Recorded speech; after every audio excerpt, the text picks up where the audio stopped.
was sweet before you leave. But I'm not the kind of person that is. Where do you wanna go? How much you wanna risk? I'm not looking for somebody with some superhuman gifts, some superhero, some fairy tale bliss, just something I can turn to, somebody I can kiss. I want something just like this.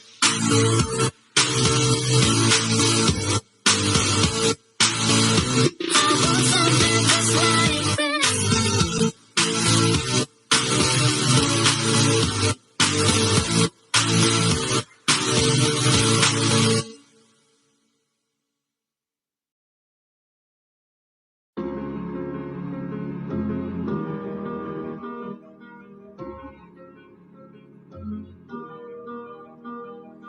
Waiting for the time to pass you by. Hope the winds of change will change your mind. I could give 1,000 reasons why, and I know you, and you've got to make it on your own, but we don't want to grow up, we can stay forever young.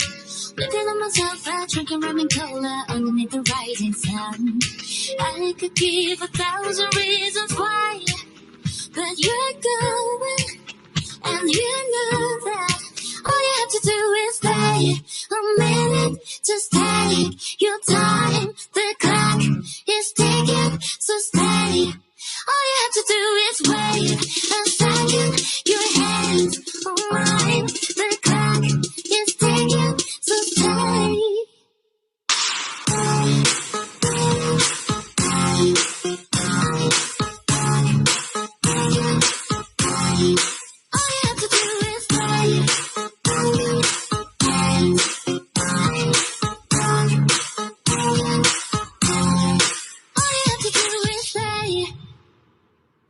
Won't admit, but I already know I've never been the best at letting go. I don't wanna spend the night alone. Guess I need you, and I need to make it on your own, but we don't want to grow up, we can stay forever young. Looking at myself out, drinking rum and cola underneath the rising sun. I could give 1,000 reasons why, but you're going, and you know that all you have to do is stay a minute. Just take your time, the clock is ticking, so stay. All you have to do is wait a second. Your hands on mine, the clock is ticking, so stay.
Morning. Good morning. Okay.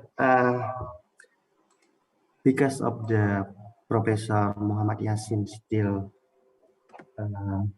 too early in Pakistan right now. It's about 6 o'clock in Pakistan. So maybe we could start with you. It is okay? Sorry? Say it again. Can we start with you first? Because now in Pakistan it's too early. It's still 6 o'clock. Actually, the schedule is Prof. Yasin first, and then the second.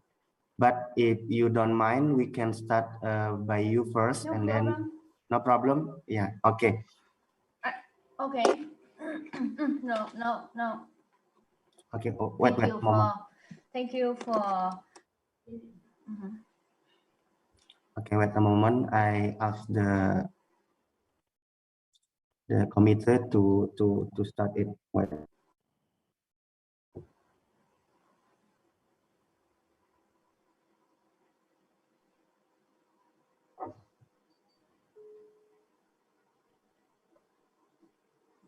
Try to share your screen first. Kita mulai bentar lagi ya. Oke.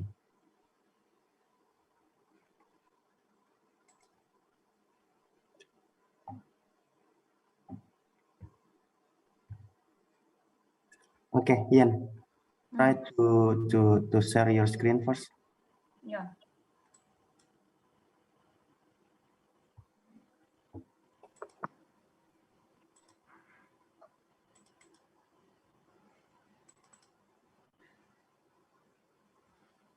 Okay, great. Wait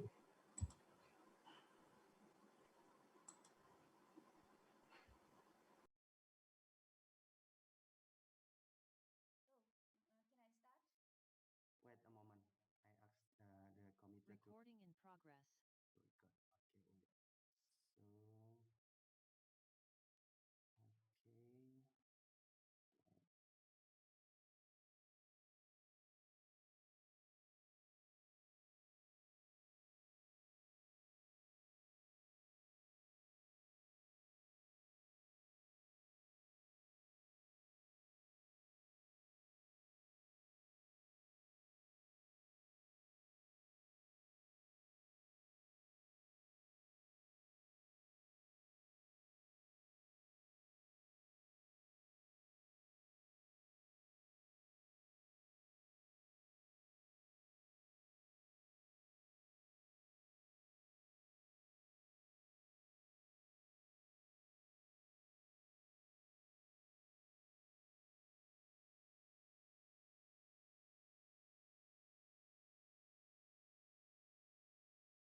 So we have one campus in Hanoi, and the other campus is near Hanoi is somewhere here. It is around 790 kilometers away from Hanoi.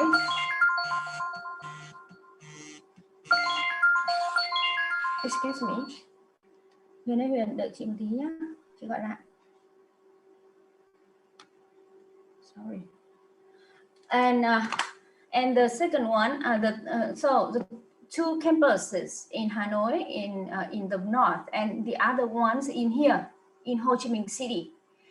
And as far as I know that most of the people make mistake. They think that Ho Chi Minh City is a capital of Vietnam, but actually it's wrong. It's a business city, and it is the largest city in Vietnam. And they do business. It is famous for doing business. But in Hanoi, we are famous culture. So let's get back to my presentation about my school.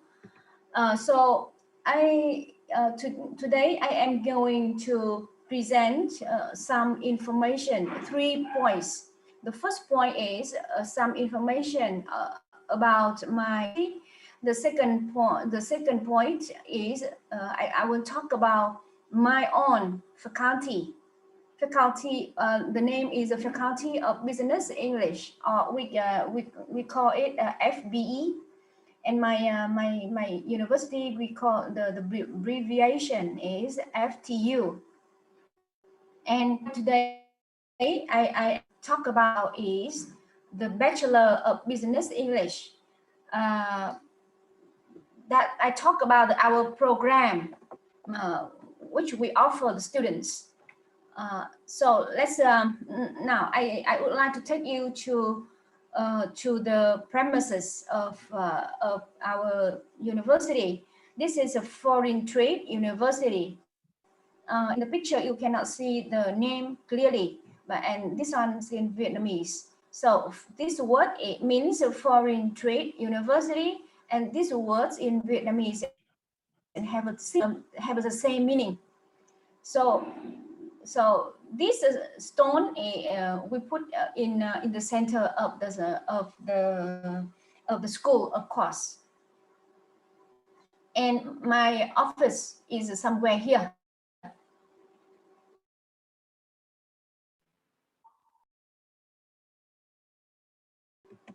The overview of my school.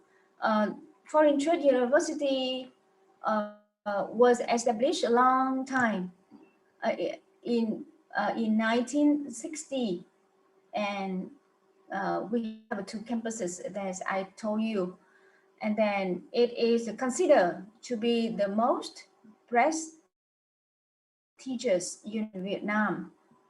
And what people know about us, when people talk about our university, people won't think of our good graduates, excellent graduates. So that's why the achievements here, you can see that successfully providing talented graduates to Vietnamese economy. And then we offer the program for undergraduate and graduate in different areas. They are economics, business administration, finance, and banking languages. For foreign languages, we teach students Vietnamese, English, Japanese, and French, and also Chinese.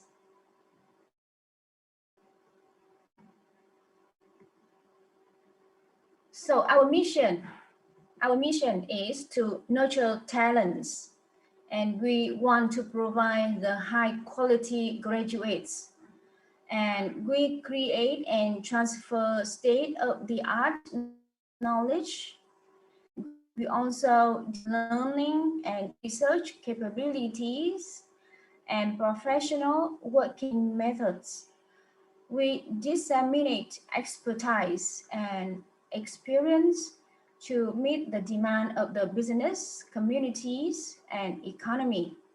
And also, our school become a center not only for culture but also for educational exchange among countries. We have signed a lot of contract with other schools all over the world to have to train the student, to have exchange students, exchange teachers, and scientific and research cooperation. So let's go to international relations. I would like to talk about international relations in details. We have exchange programs with the university in USA, in Japan, in China, in France, Thailand, Denmark, and UK, and we have many training programs, and we have a research collaboration, and we send our teachers and students there, and our partners can send their lecturers and students to my school. And we also have a relationship with the international organization like UNDP, ZICA, ZOCV, and VIA, LIEALE, REI in the USA, and with Belgium, with Canada, with Australia, with Denmark, Singapore. So we have with the international and organizations, we have exchanges of scholars and lecturers. And with the foreign companies, we also establish the relationship with the Sumitomo Corporation, with Kumagai Kami Company in Japan, and with the company named Via Dibon in Korea, and Hasabi Bank.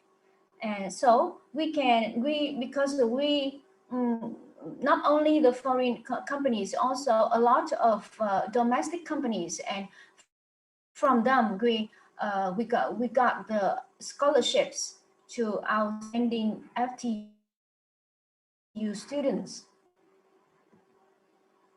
So I just end the information, the introduction to my school, and now I would like to move to the my faculty.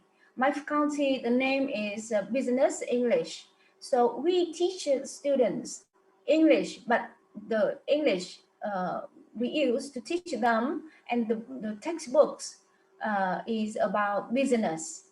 So we want them to, in the future, when they have a job, they can speak English very well, and they can discuss about, and they understand the business very well. So they can talk, they can use English to talk about the business. And of course, they understand the business. They can start up their own business because they know business very well. So I would like to tell you the overview of my faculty. My faculty was established together with other faculties in 1964. So 4 years after the establishment of the school, my faculty was born. So talk about overall goals, we want to meet the needs of the labor and create employment opportunities for students after graduation through practical training. So the way we teach them, we offer them a lot of practical. They can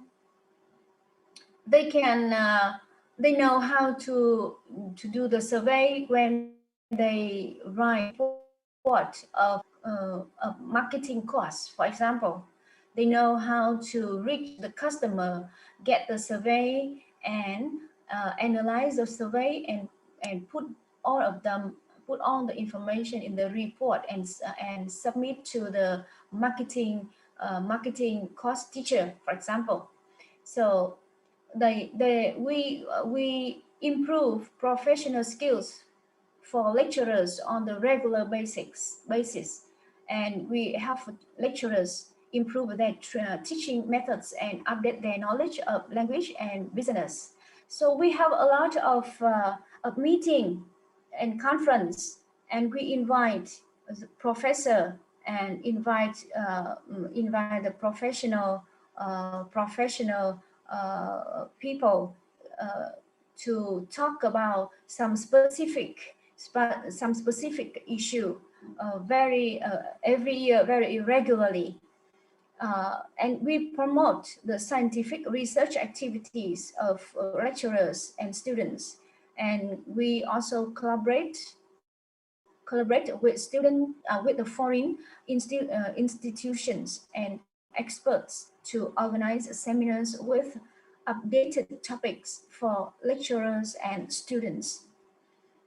So let's move to human resources of our county. Totally, we have 25 lecturers and staff. And as you can see here on the screen, this is the major of our lecturers. So we have seven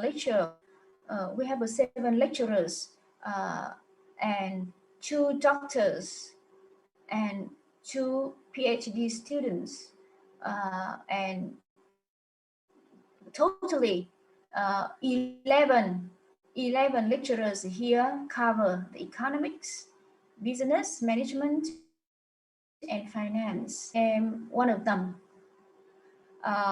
And for human resources and human resource PhD students.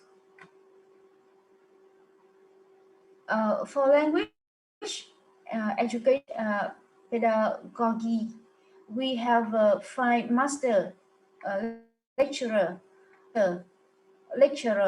and 4 student PhD student lecturers.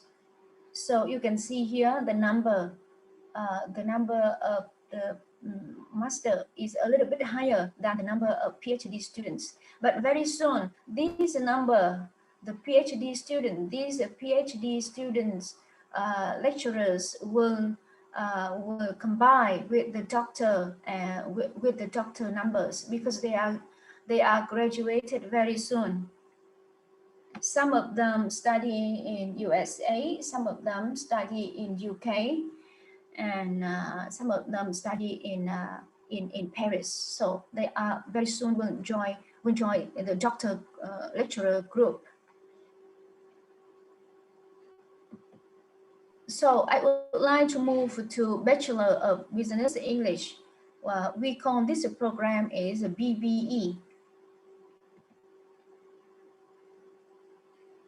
So our student here, they have a full-time 4 years study, and the program the name is Business English Bachelor Program, and we specify the teaching the teaching focus is on the reading, writing, listening, speaking. That's a four basic skills. We train them, and then apart from that, we offer the translation and interpretation courses.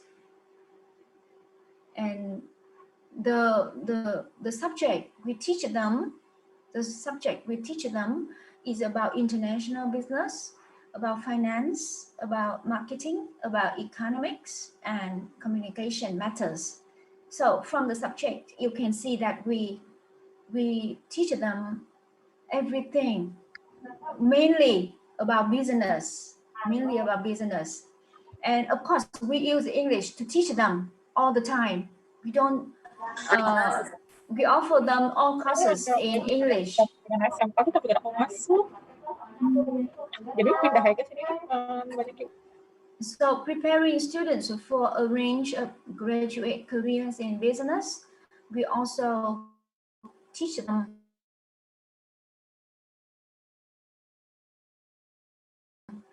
for practical matter.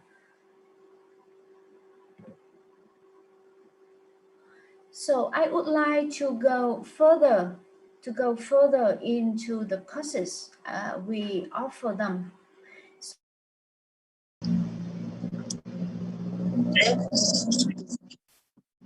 So you understand here, you can see that two parts. The first part is the basic and advanced training of English. We really train them, and they have an opportunity to strengthen their English. Their English become from the basics up to the comprehensive, and also they know how to do the translation and interpretation. And the second part along we teach them is full-time English lecturing for international business courses. And what we teach them how to present their work in English, of course, how to talk in the meeting, in the business meeting. They know how to open a business meeting. They know how to put forward the business issue, and how to direct a business meeting effectively. And also we teach them how to talk in the public, and which we call public speaking skills. We also teach them business communication, like they know the literature, they know the culture and literature. They learn the literature and culture of other countries. And from that, they know that when they do the business, they must learn the culture first and how to deal with the culture. That is the relationship between the business and the culture. And also we teach them the international business, the international finance, and the global marketing, the international business contract. They can read the contract and understand the contract, and also they can write the contract. They also teach them, so they through the course they understand, they have an overview and understand the micro and macro economics.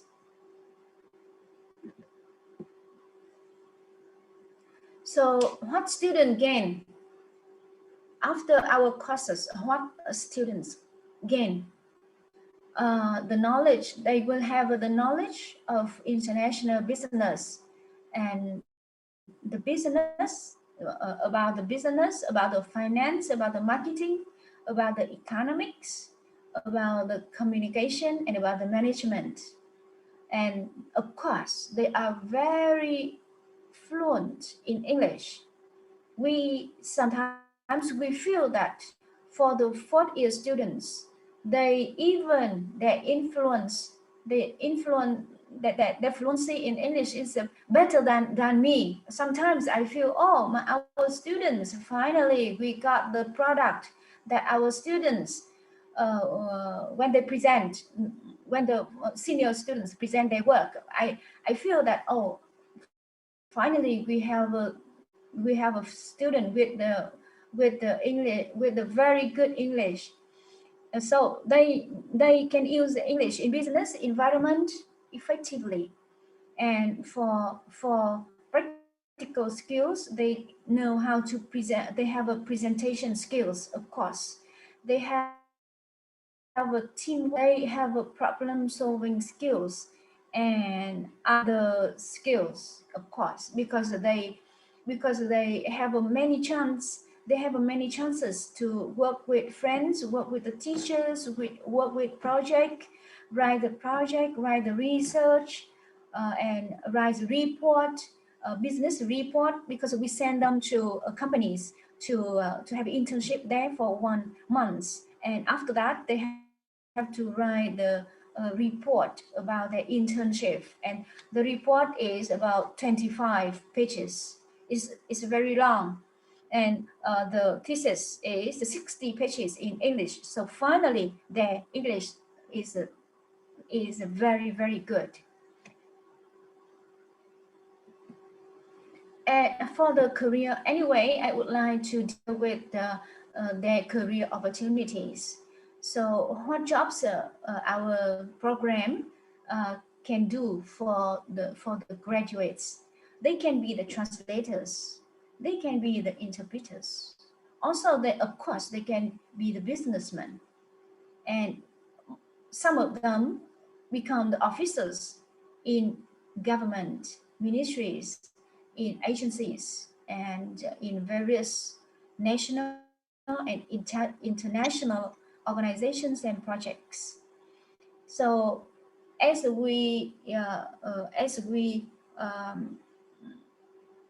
as our statistical analysis, 90% of our program graduates choose to work, while the rest pursue postgraduate courses.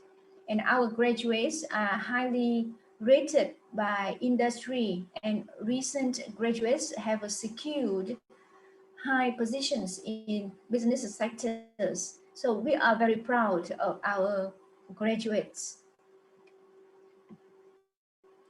So thank you for listening. Okay, thank you, Dr. Pampi. And questions? Okay, please off the share screen first.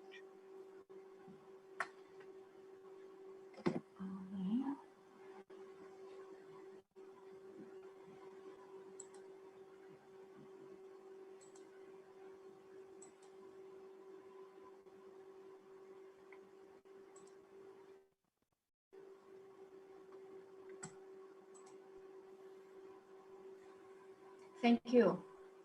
Okay, just close the what is it, the share screen. You okay? I will help you. Yeah.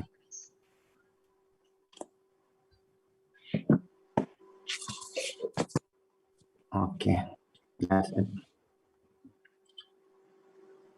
Well, that was great presentation, and I got some notes from my friend also, who are, they are lecturer, English lecturer in our university, and who, actually we still on progress that want to have and establish that one department, English business department, is just like yours department. And yeah, actually I have one question first for you before we try to another. Probably they have on also the question. First of all, as Office of International in Indonesia, I mean in Politeknik Negeri Tanah Laut, I would like to ask you about the collaboration between your university and my university also, because we want to expand the collaboration with Vietnam, especially in your campus, because that you already established the department, English department, and we want to make it also in our department. Then how about the collaboration opportunity? Maybe I just want to ask you about it. Thank you. Yeah.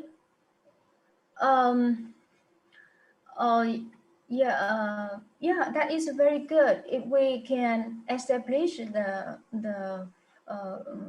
the collaboration, and to do that, I would like you to first we have many departments. If you want to have a collaboration with our faculty, that would be fine. But I also can introduce you to my school to my school international affairs office, so they can recommend you with other to work with other departments. So why not?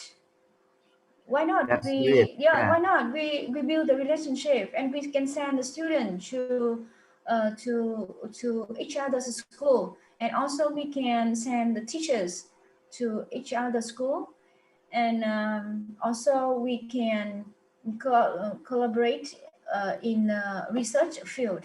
Why not?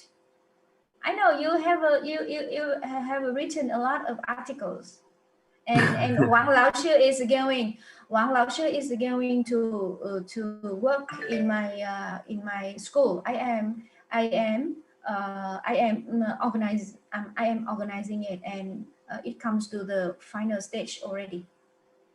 Wow, that's great. So there is no doubt we can have a collaboration for the next, right? And here I would like to invite Ma'am Yanti, because she was our team to build the new department in our campus. Maybe she has some question for you. Thank you. Ma'am Hello. Yanti, you there? Hello. Good morning. Hi, good morning. What should I call? It's very hard for me to read. Pam Hong Yin. Is it correct? Right, correct. You can Pam? call me Ian. Ian. Oh, Ian. Okay, Yeah, the simple. last word is my name. People call me use that name to call me, and I feel comfortable with that. Okay, Ian, right? Okay, Miss Ian. Okay, I'm Yanti. Good morning. Nice to see you at the situation of online like this. Yes. It's better. It's good. I still find it good when we can meet each other online like this. Okay. Thank you for the sharing of your slide. As I seen that you're talking about business English. What is it? Business English? Yes, yes, that's right. Business English. Yes. Business It's English. not. Okay. Yes. English used in business. They learn English to use English? in business. Yes. Okay. So business English. Yeah. Business. Okay. English used in business. Okay. As we know that we are in the vocational school, that's very good for us. As Pak Gali, Mr. Gali said that we are in progress to build some kind like some study program or department, the new department, especially in English. I see. But the base is in business. So this is become business in English. English using in business, something like that, right? Yes. Yes. Okay. And what is it? I'd like to know how can you build like that, and then I'd like to know the background of the students who uh, come to this this department, whether they are from a general field or they're also from a vocational school when they were in the senior high school.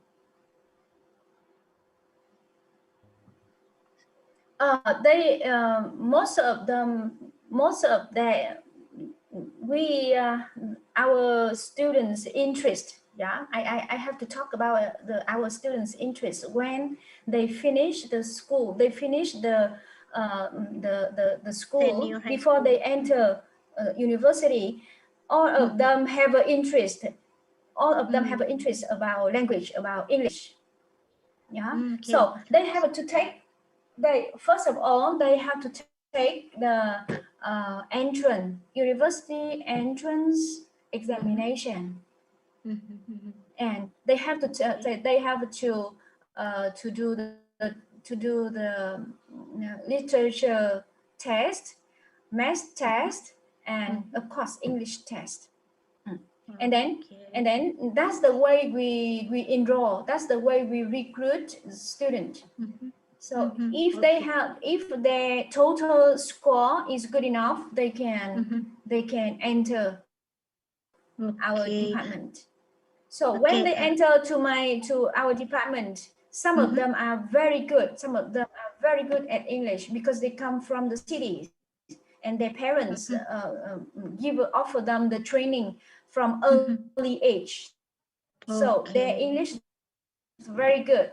But the students coming from rural or from the other provinces, they didn't have a chance to learn English, more chance to learn English. So their English is somehow worse than the first group.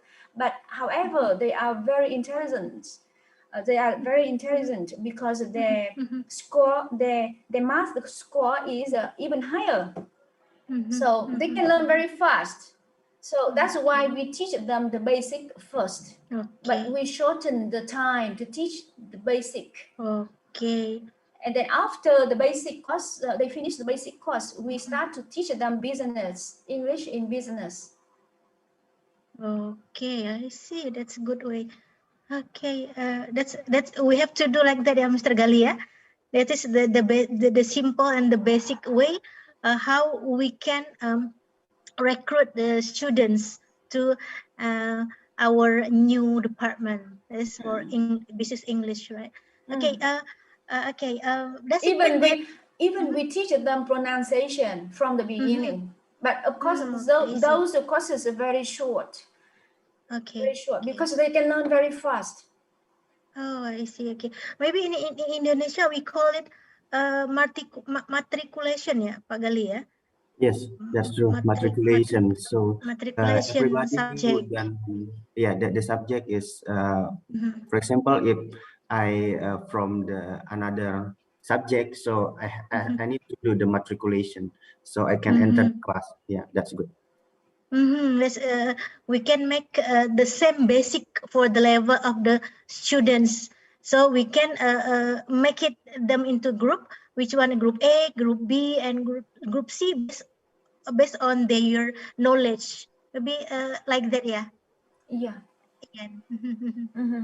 And so for the first year, we teach them basic English.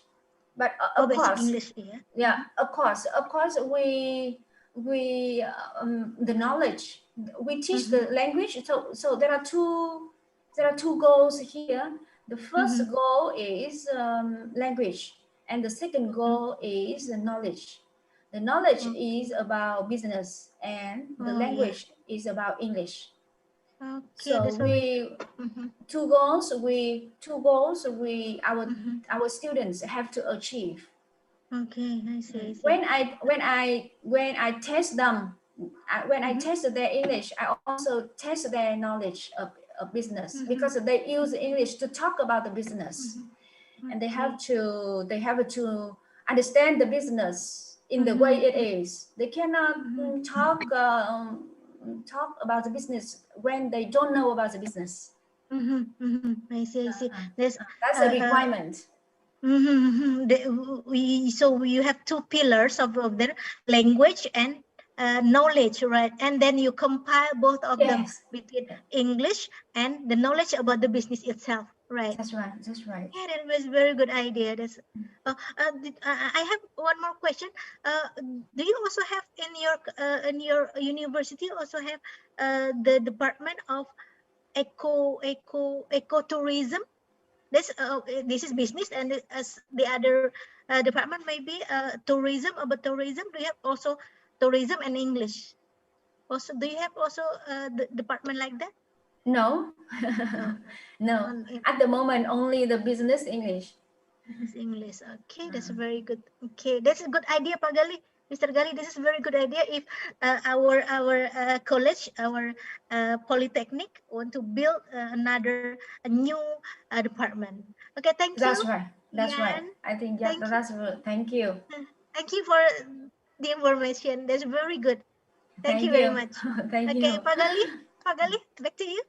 Okay, thank you, Ma'am Yanti. So, like you said before,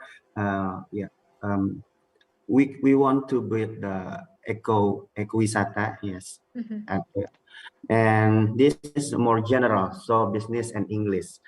So I think that's the opportunity is different with us, and then it's just we got supported by our what is it situation and condition in Indonesia. So the basic idea is actually the English. Yeah, when we have the touristic, so they need the English. But I want to ask Dr. Yen about the. You also mentioned about the French language and then about the Mandarin and then also Japanese. So it's in your department they also learn about French and then learn about the another languages, something like that. We actually we what the question you asked me is about is about the partnering about the partnering between our school and other partners, right? The relationship with our school and other partners. We have a very good relationship with Japanese. So we even we have an office, Japanese office there. From my department have a no. We don't have we do not have have any establishment with Japan. No, we let me show you. Let me show you. We our school have a relationship with Japan, with the Japan school, with Japanese school and Japan companies, and our school also have a Japan have a department of Japanese where they teach Japanese. Oh, I see, I see, I see. So yeah, that is very interesting for us because we want also to have like international student from Vietnam. So you already mentioned that your student study in the several country, and then they have the mutualism like yeah your students study there, and then their student also study in your university in Vietnam. How about the scholarship actually? It is from your government or directly from the industry, something like that? At the moment, we have an exchange student. We are going to have exchange students with KUAS, with our school in Taiwan. Remember? Yeah. The one when you were there, we call it KUAS. KUAS, yeah. But nowadays, since the combination of three school, we call it QST. NKUST. Yeah. Yeah. So I am going to. We are going to. We already signed the MOU and MOA, and we are going to have a program. We call it the student exchange. So we at least every semester we can send 5 students there, and they are allowed to send 5 students maximum to our school, and then no charge for both sides. I see. So that's why that when I was there, Indonesia sends only 20 students, but your country send more than 300. So it is a good relationship also from your country to the Taiwan, right? And I just wondering about the why the Taiwanese, yeah, they really want to continue their study in abroad. I asked several Taiwanese, and they said that, yeah, they're more likely to study and abroad rather than in the country. Why? Because they want to learn more.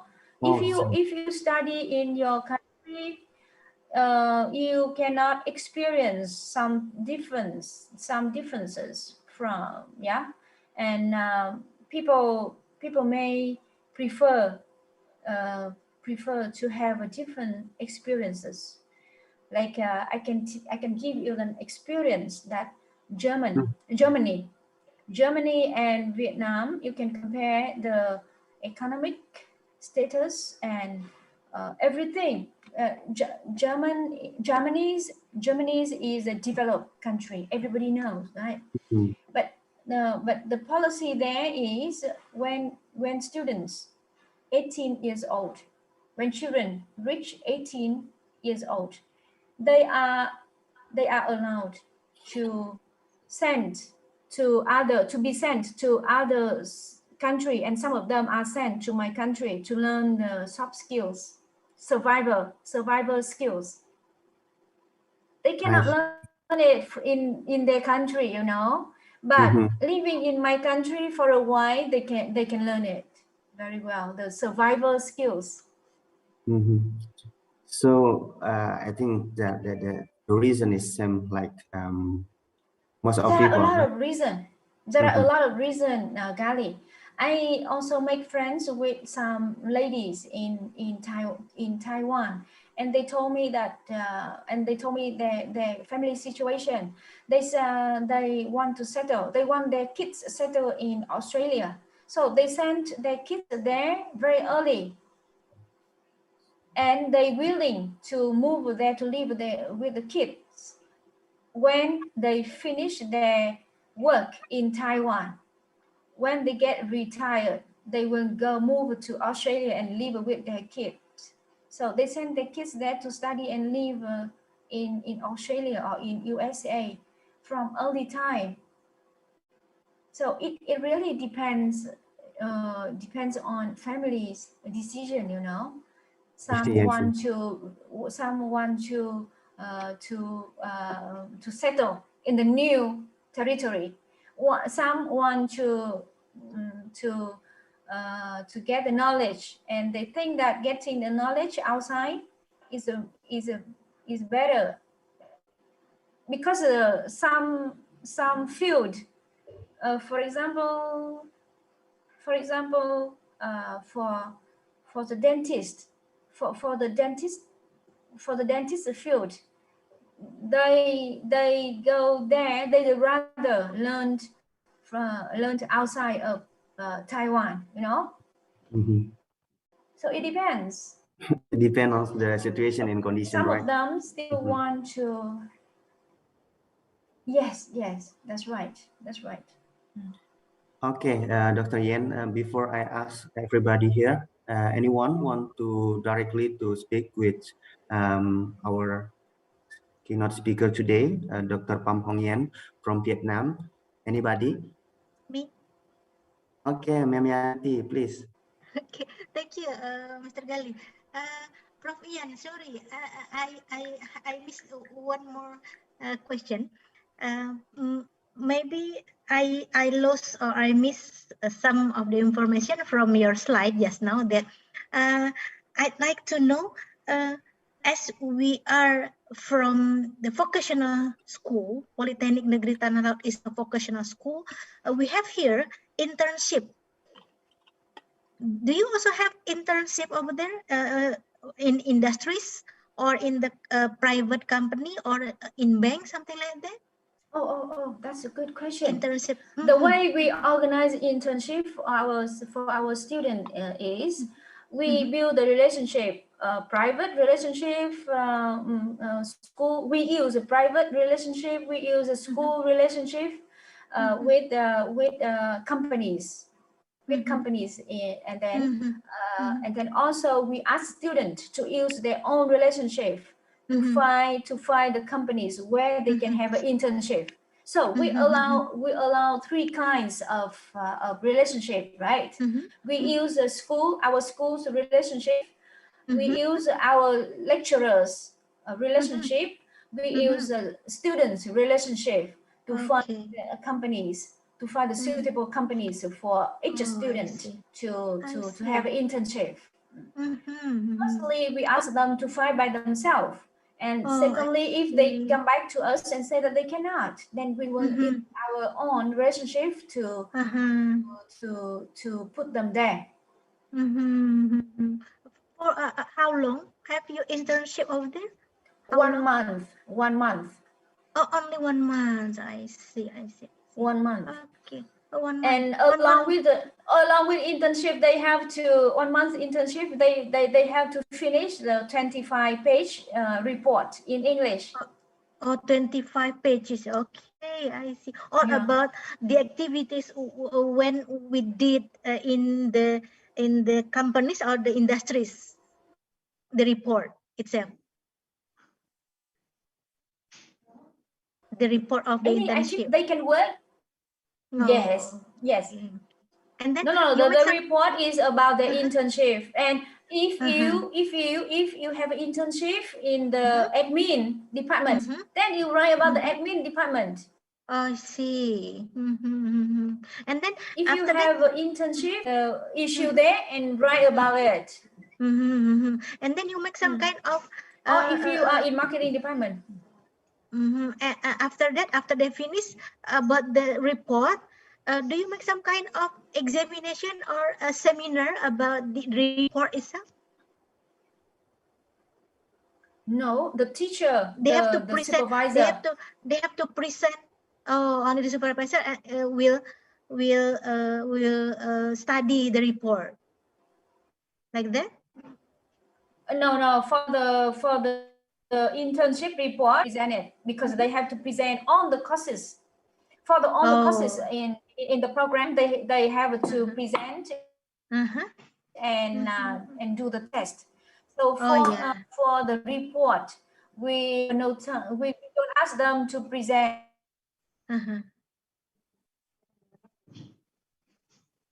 But they hello. Yeah. Hello. For the internship report, we focus on the writing skill. Oh, writing skill, and also the English itself, right? Okay. Of course. Everything in English. Everything in English. I see. Writing skills. Yeah. And that is a starting for writing the bit. Okay, may I know for in writing what research is the one after the report. Okay, may I know in what semester they? Okay, in what semester they do the internship?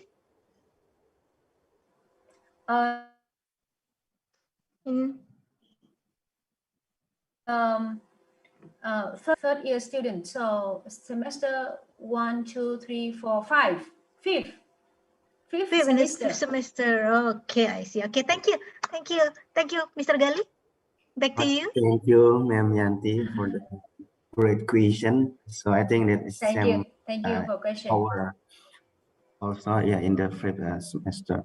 And before I ask another participant to ask the question, we also have here Ma'am Titi Wijayati, head of the quality insurance in our university in Polytechnic Negeri Tanah Laut. And I also welcome Ibu Amelia Julianti Siregar, SD from Universitas Sumatera Utara. She will become the next speaker for the next international seminar also. She will talk about the in agro industry, something like that. Yeah, just welcome us here. And we'll be back to the Dr. Pham Hong Yen from Vietnam. I would like to ask you about the opportunity for joint research. Yeah, because we have several English lecturer, and then also we want to know about the opportunity. Maybe in Indonesia we have the name is Merdeka Belajar. It means that the freedom for the learning. So our student can learn from your university, and then maybe your student also can learn from our student university. So when we have the collaboration, it is possible for our lecturer to teaching in your university, and your lecturer also teach in our university. Please, yes. Dr. Pham Hong Yen. Maybe you have the Yes, experience. that is an idea. That is a good idea, and that is an idea we are applying. We really want to go to send our lecturer to another school to teach, and we also welcome other welcome the lecturer from other school to teach in our department. That is the work we want to do. Okay, that's great. So after we have like after we have the MOU right now, after that, so we could start the program, because this semester I think we could apply it. Yeah, thanks to the technology, because we could use the platform like the Zoom to teach. Yeah, even when you are in another country, you still could teach. Yes, And that's right. yeah, after this I will contact you and need your help to speak with your director and also your department to arrange that. Yeah, maybe We may, yes, we can offer you the courses which our lecturer can teach, and you may choose one of them. You may choose a suitable one for your student. At the moment, you don't have for example, at the moment you want to teach a course B, for example, but you don't have enough time to train your lecturer, so you may outsource our lecturer. Our lecturer can help your department for some time, okay, for some time. And when you have got your lecturer to handle that course, it will give back that cost for you. So you still your program still can run with the course which your lecturer cannot do. I see. You get my point. You get my point. You can do that way. You can do that way. I got it. So after this, maybe not only the English lecturer, actually English business also. So that's why I will ask my colleges, for example, in business and economic and business department, maybe some of the subject, yeah, like international business, international finance, and another, we could ask your university to join with us to teach our student. And maybe like language also, maybe you could teach our student about the Vietnam's language, and then we teach your student about Indonesian language, so it will become a benefit for our student, right? Yeah. Well, maybe another here want to ask something to Dr. Pham Hong Yen from Vietnam. Just open your mic, and maybe if you want to type in the chat box, it's okay. Okay, let me see who here. Okay, we have several people here, and okay. While waiting about it, maybe I want to ask about the situation and condition during this pandemic. How you teach your student? You still working in office, or you working in your home? And just like in Indonesia, we teach our student by using several platforms. Oh, I see. At the Would moment. you like to see to what is it? To give Okay, okay. the idea about it. At the moment, we have to teach a student online course, and for long, I think it 3 months already. 3 months already. We have no chance to go to school. all the courses we teach through the MS team. Our school bought the MS team, and we use the MS team platform to teach our students. I see. And it is maybe, yeah, somehow the technology will help you, but did you get a trouble with it? The trouble?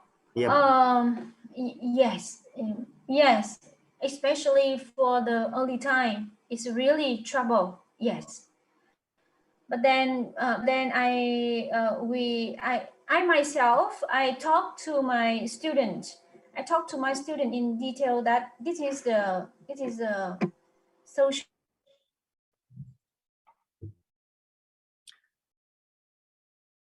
issue and we cannot very soon. No, you see that every day the infection case is increasing. And you know that happened, that incident happened in not in our country,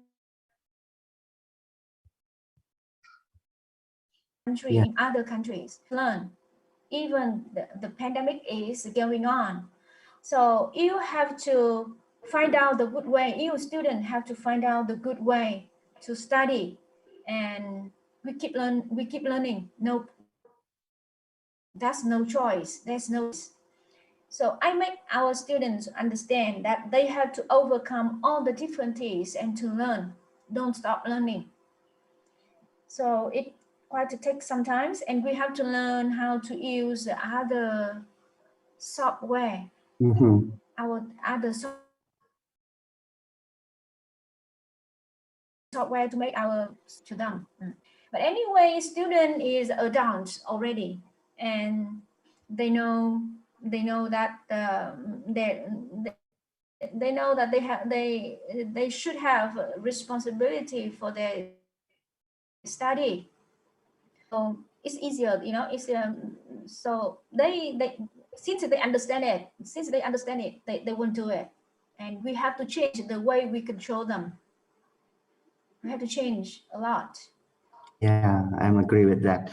And how about the opportunity for you in research? Now, you mentioned you asked Professor Ten Chin Wong to come to your campus to Sorry, teach about research methodology or something like that.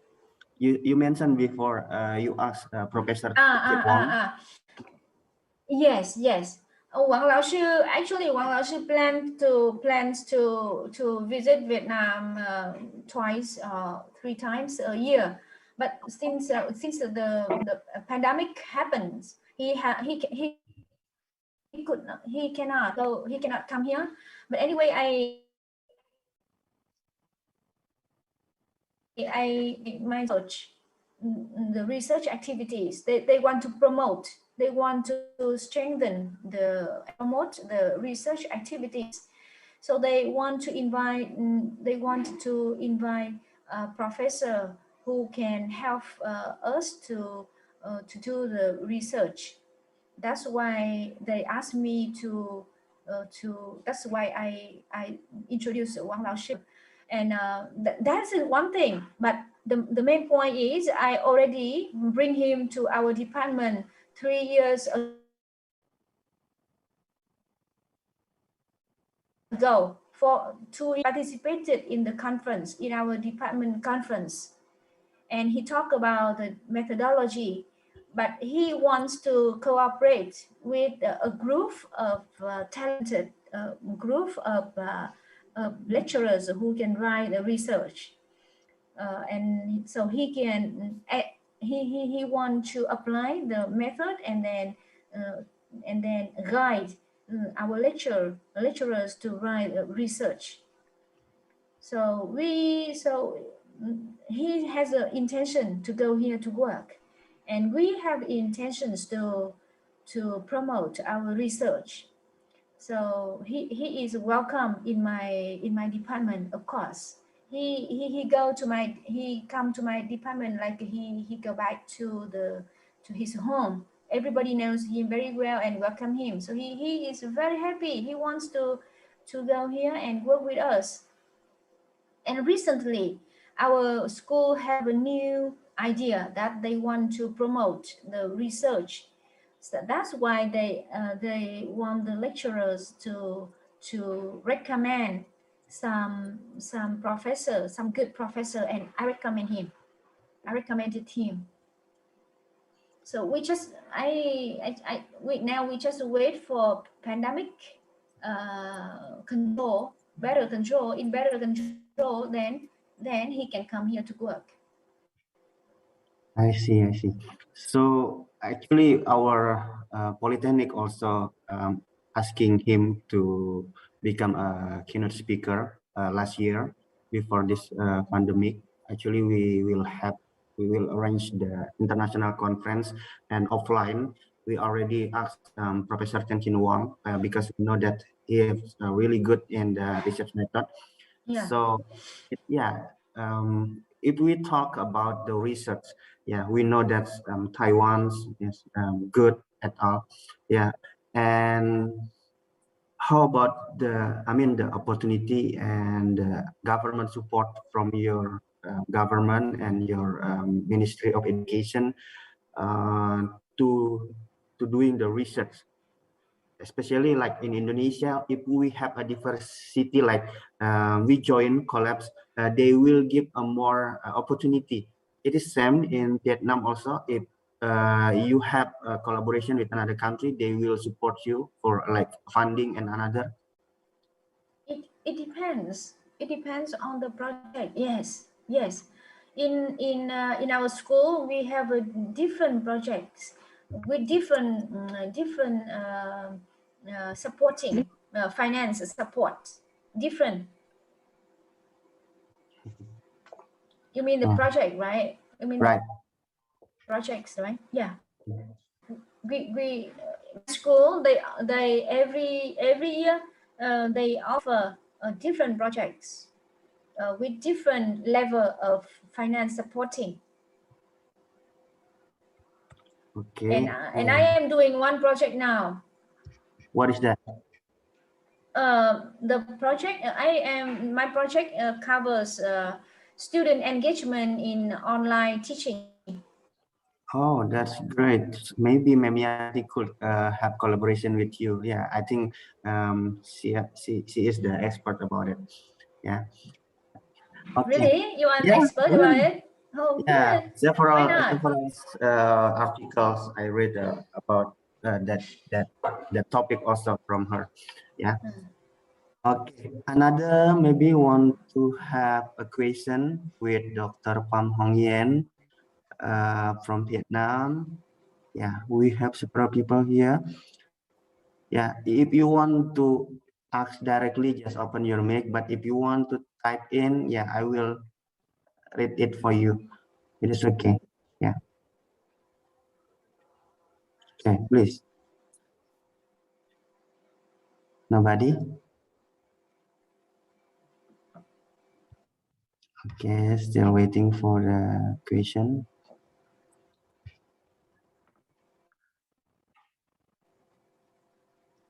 Okay, this here. Chat box. Okay, not yet. Oh, there's one from Miss Nur Amelia. Yeah, no, yeah. She is the lecturer in economic and business department. Yeah, especially in accounting department. Miss Nur Amelia asks about Dr. Yen. Please share your method to teach during this pandemic. Yeah, your method to teach during this pandemic, because we know that to teach in class and with the platform, it's really different to get engaged with the student. Yes, she want to ask you the method how you teach during this pandemic, especially for English special purposes. Say it again. The transmission the transmission is not good. So could you please repeat your question? Yes, this question in the chat box. Dr. Ian, please share your method to teach during this pandemic. Oh, share the method. Yeah.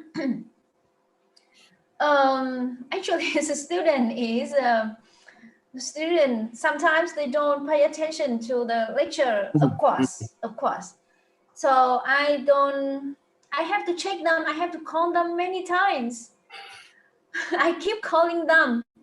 I keep calling them, and um, I So and I tell them that now you become my teaching assistant. All of you become my teaching assistant. So I need you to do this and do that. Some of you have to read this part, give a command. So I have from my side, I have to call them, and I have to call them many times, and that is the way I indirectly checking if they are paying attention to my lesson or not. Mhm. So I think this is not big issue, right? All of this lecture and yeah, it is same. Yeah, when we teach by a platform, sometimes the student, yeah, they don't really pay attention. Yeah, even in the class also. So it depends on how you handle your student. That's the answer, Miss Amelia from Economic and Business Department. Okay, somebody here, maybe Miss Alin or Miss Carolina. From my point of view, so I Yes. think making them understand that study is very important, very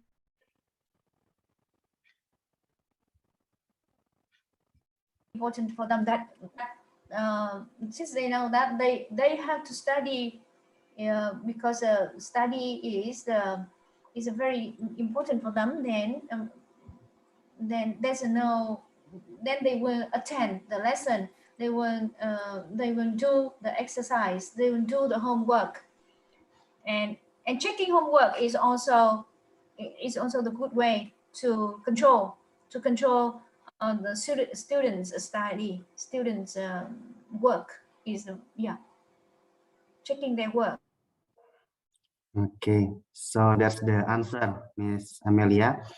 And we also have regularly, and give them homework the after every lesson. yeah, we have also here Miss Carolina. She is the lecturer, English lecturer in our department, in accounting department. Maybe Miss Alin want to say something to Dr. Yen. Yeah, maybe you have a question or another one to ask her. Maybe you want to join a research with him, with her. Hello, Miss Alin, You you are, here?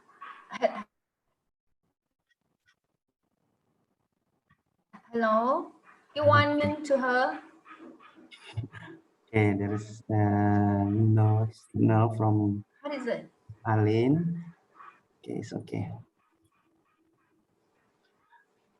Okay, so Dr. Pang Hong Yen, yeah, actually it is a good time for us to discuss about the research and then also about the opportunity for collaboration. Yeah, because in this era, yeah, in the 4.0 era, yeah, the collaboration, communication,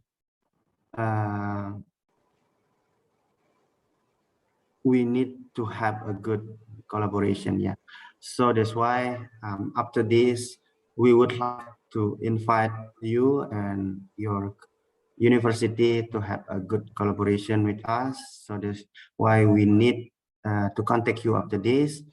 And yeah, because of the time, after this we will have another section. For the next section, we will have Professor Muhammad Yasin from Pakistan. So before the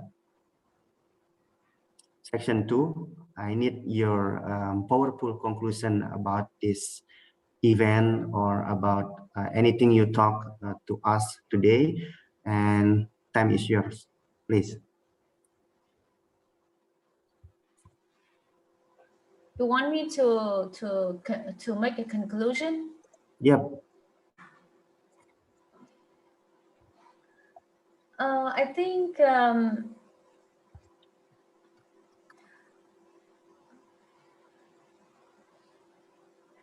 it is it is good to have a collaboration because you may be good in this part. Yeah. And you may need us the part which you are not strong, which you are not your strength. And also from my side, from our side, we may find you, we may find your some strength from in your part, and which can cover our weakness. So know each other, knowing each other well, know the strength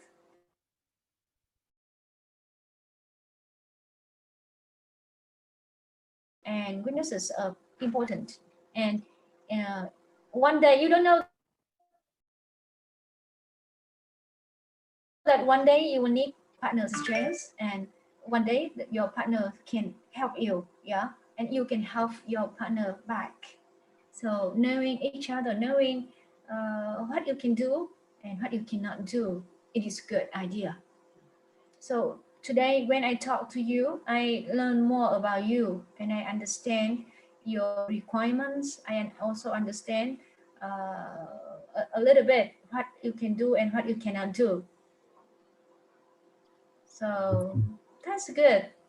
And this kind of meeting is good because we know we still can learn from each other, and we don't have to pay for the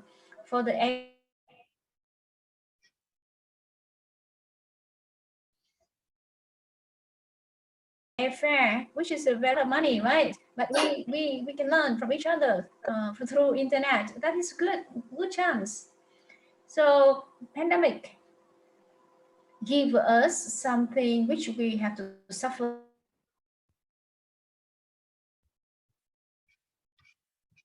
but also give us make us closer without paying a lot of money.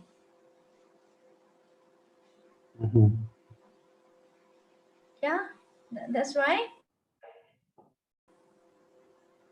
I Yeah, I think that signals no. I really I one day you talk about a trip to your place, to your hometown. One day you talk about it, but we think about it, but we don't know when we can fly to your hometown. But anyway, I never think that even you graduate 2 years already, but now I can meet you and can talk with you. So pandemic really give us some opportunities. It give us a lot of, it is a disaster, but opportunities. Yeah, something that we can use in the future and make our future more convenient. Okay. Thank you, Dr. Pam Hong Yan, for the powerful conclusion. And if you don't mind, maybe I will arrange once again. We will invite you, especially for to meet our English lecturer, so we could have a discussion to know more about your what is it, your department, and then to know more Yes, about please. the program. Yeah, I will arrange the time, so we'll have different meeting, yeah, for the English lecturer, and then I will invite all of the English lecturer in our university, and maybe you could ask your friend also to join, yeah, another lecturer from your university. Yes. Okay. Next time when we have a conference, Galit, next Yeah. time when we have our faculty conference, we will invite you and your colleagues to join us. Karena aku lihat itu gimana, Le? Udah buku lo. Udah buku. Okay, wait. Somebody open the meet.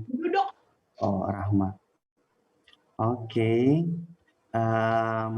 So you will have another international seminar, that's right?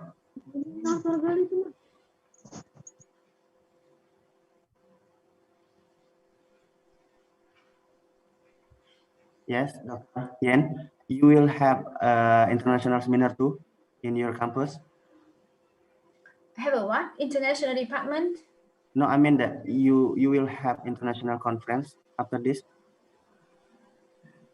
in your No. campus? No.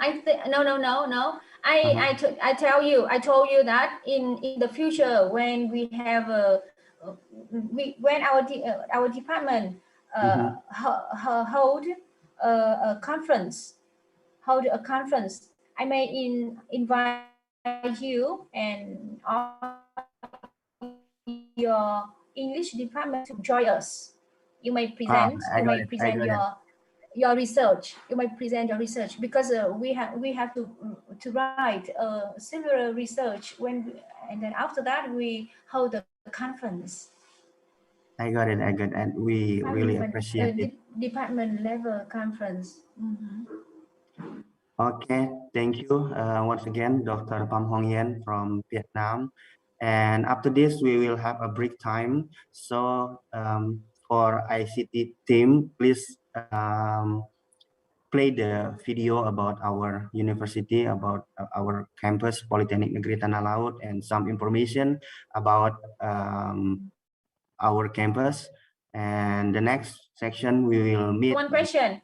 Yes, please. Gali, we are. Yeah. Okay. What is that? Using Zoom. Zoom can last for a long time. Yeah. Normally, Zoom can last only 30 minutes or more than 30 minutes, but then this time it lasts more than, right? Yeah, because we pay for it. More than that, right? Yeah, we use the Pro Premium Zoom, so we could have as long as we can screen us. Yeah, actually this platform can 500 participants also. Yeah, but we don't really open it to another participant. So it is okay to have this platform at this time.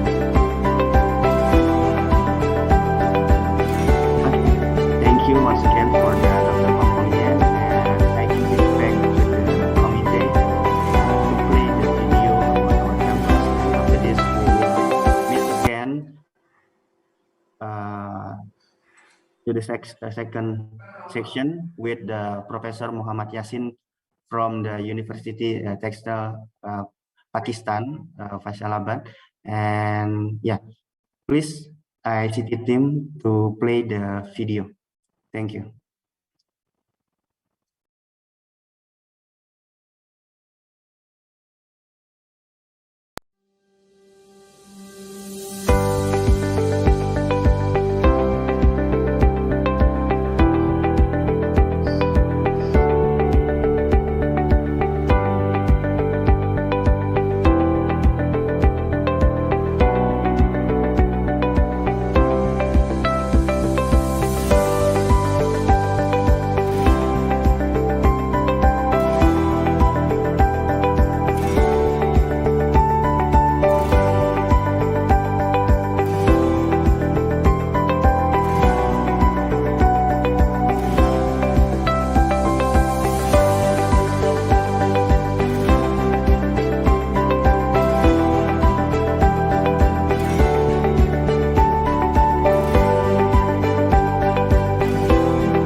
Pendidikan vokasi menghasilkan SDM sarjana terapan dan diploma yang memiliki kesempatan kerja lebih tinggi.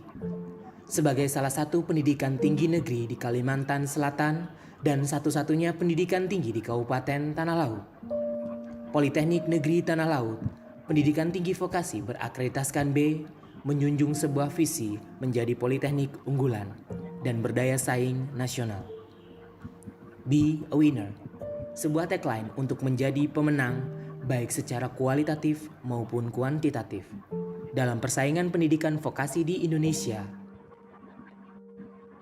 Pasti, profesional, aplikatif, siap kerja, terampil, dan inovatif.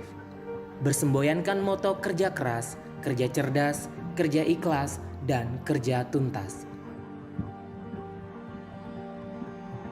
Politala, life skills for the future.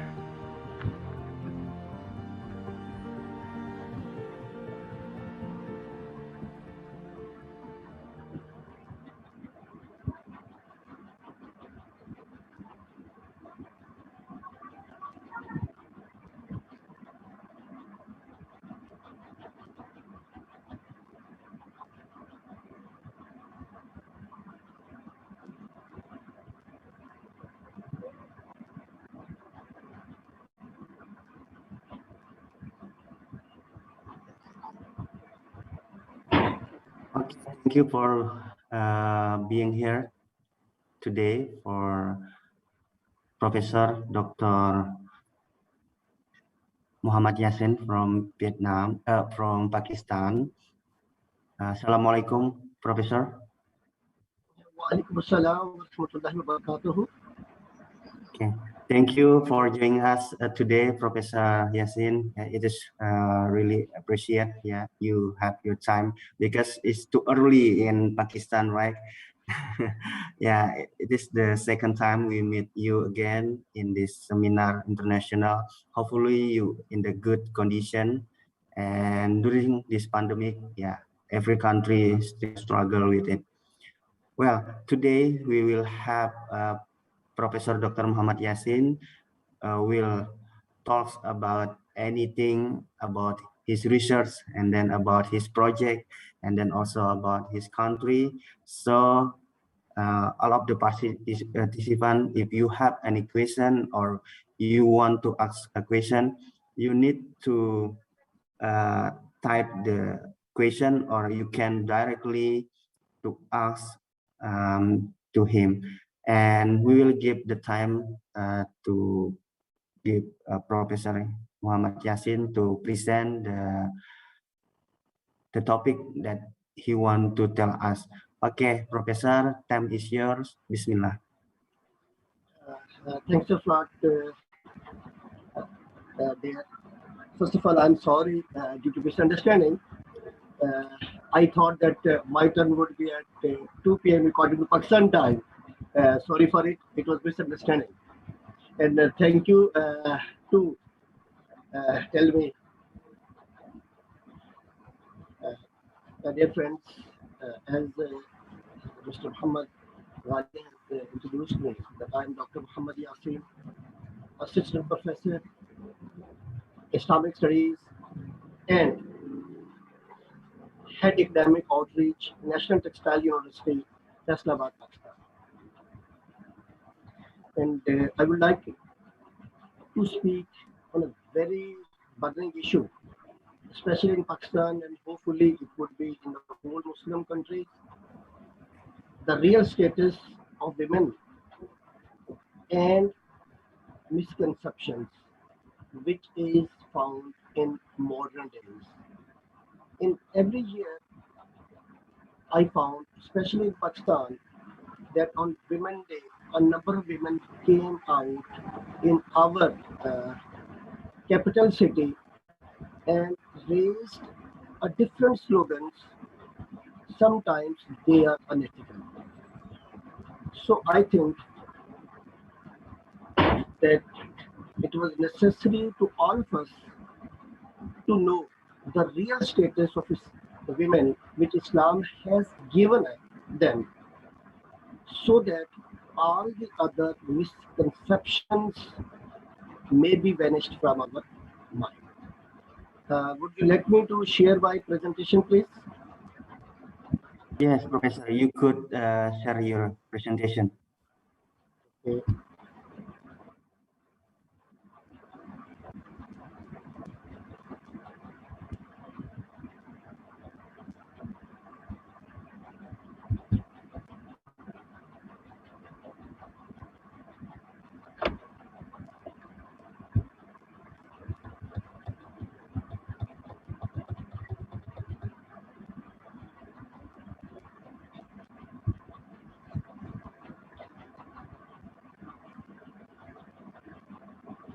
أعوذ بالله من الشيطان الرجيم بسم الله الرحمن الرحيم اللهم صل على محمد وعلى آل محمد وبارك وسلم صلوا عليه رب اشرح لي صدري ويسر لي أمري واحلل عقدة من لساني يفقهوا قولي. And first of all, I am really thankful to Alia Foundation to honor me for this event. As we all know, that the destiny of the oppressed and downtrodden women is everywhere. So I can think it was better that it was everywhere. The light has never come on her part. She has been wandering in the jungles of darkness, carrying the burden of torture and humiliation. Before Noor Islam, she was forced to bury alive. Sometimes she was sold and bought in the bazaars like a primal item. Sometimes she was called the agent of Satan, the idol of evil, the root of evil, and the door of sin. As a human being, she was always deprived of her rightful place and rights. Professor Mia Inamur Rahman writes in his essay, The Search for Women's Special Social Position in the Tangible Culture, from ancient times to our own age, the nature of the social status of the women has always been under discussion. And now we see what, what is the place of women in different nations. First of all, we come to the Greece. Greece is considered to be the oldest cradle of civilization, science, and art in human history. But in this center of civilization and culture and knowledge and literature, women was not respected. To the Greeks, women was a lowly creature and only men were worthy of respect according to Socrates, the famous philosopher of the time. There is no more sedition in the world than a woman. It is a palm tree that looks very beautiful, but if a bird eats it, it dies. And it is possible to cure burns and snake bites, but it's impossible to cure a woman ache. And then we come to Encyclopedia Britannica. In the words of the Encyclopedia Britannica, in ancient Greek civilization, the status of women was so low that they were thought as babysitters. They were confined to their homes. Their husbands considered them as household goods. And in Rome, the nation that rose to prominence in the world after the Greeks was the Romans. Roman society was considered the center of civilization, but even in that society, women were deprived of their legitimate rights. There was no respectable status. In the case of women, there was no compassion or tenderness at all. If a man had any doubts about his wife's character, he had the legal right to execute her. Moreover, the man had complete authority to adopt the method of killing her as he wished. And in Iran, the Iranians also believe that a woman is impure and her eyesight is affected by evil. And especially if a child has suffered by her bad eyesight, some misfortune will befall on him. It was considered very important to avoid her, especially to make sure that no woman came to the child so that a satanic impurity would not cause misfortune for her.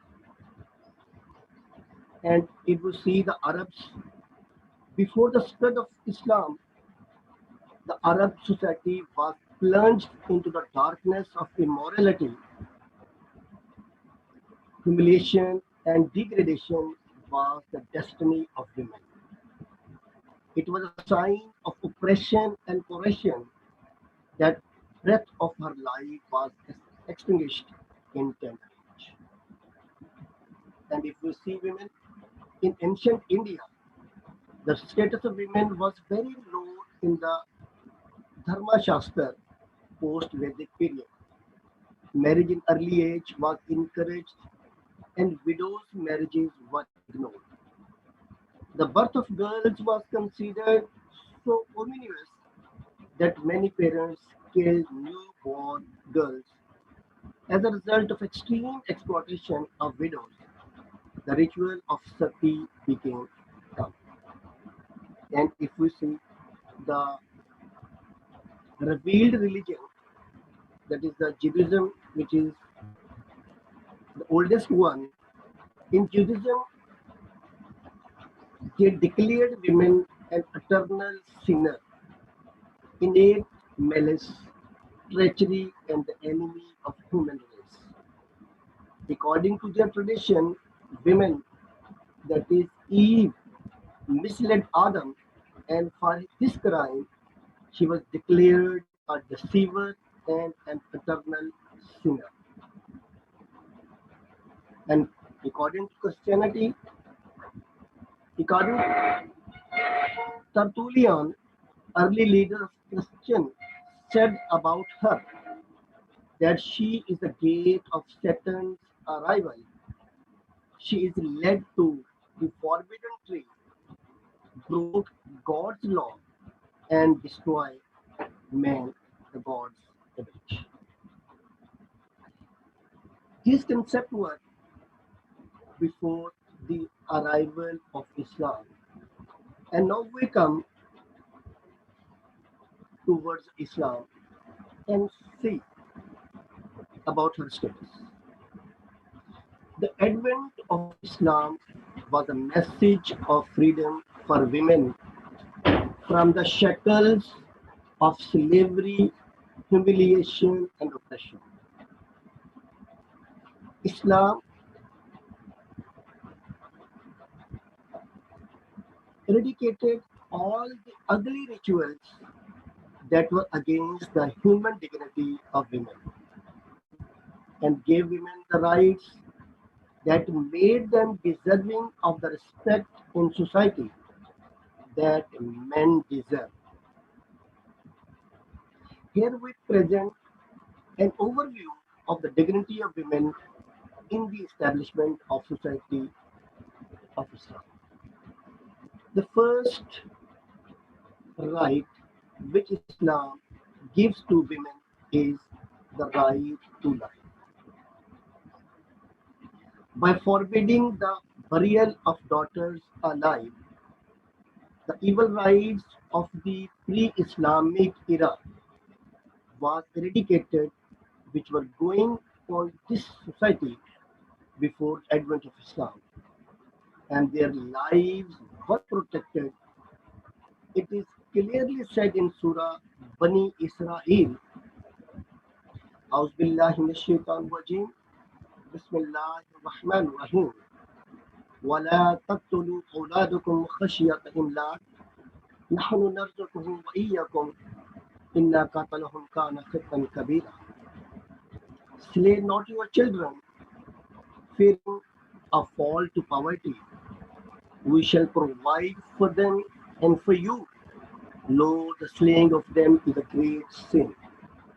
And on another place, it depicts the picture of the Arab society by saying, when any one of them was given the glad tidings of a daughter, he would think to let her bury her alive because of the shame inflicted on him. So Islam forbade this cruel activity and protected their lives. And at the same time, it gave equality in creation. Allah Almighty has placed women equal with men in the level of creation. Similarly, in the creation of humanity, she is in the same level with men. And it is said in Surah An-Nisa, verse 1, O mankind, be careful of your duty to your Lord, who created you from a single soul, and from it created its mate, and from them Twain hath spread abroad a multitude of men and women. Means the men and women both are equal in their creation. No one is superior in the creation. Then we come to deliverance from perpetual humiliation. According to the Christian tradition, Satan seduced Eve, and thus she caused Adam's expulsion from paradise. Islam removed the stain of humiliation from them by saying that both men and women were whispered by Satan, as a result of which they were expelled from paradise. It is said in Surah Baqarah, verse 36. Auzubillahi minash shaitanir rajim. Bismillahir rahmanir rahim. فَأَزَلَّهُمَا الشَّيْطَانُ عَنْهَا فَأَخْرَجَهُمَا مِمَّا كَانَ فِيهِ. But Satan caused them to deflect therefrom and expel them from the happy state in which they were. Here we can see that Holy Quran does not mention that Eve misled Hazrat Adam, but it clearly said that both were misled by Satan, and then they were expelled from paradise. In this way, the humiliation which was given by Christianity has been ended by Holy Quran. And equality in reward.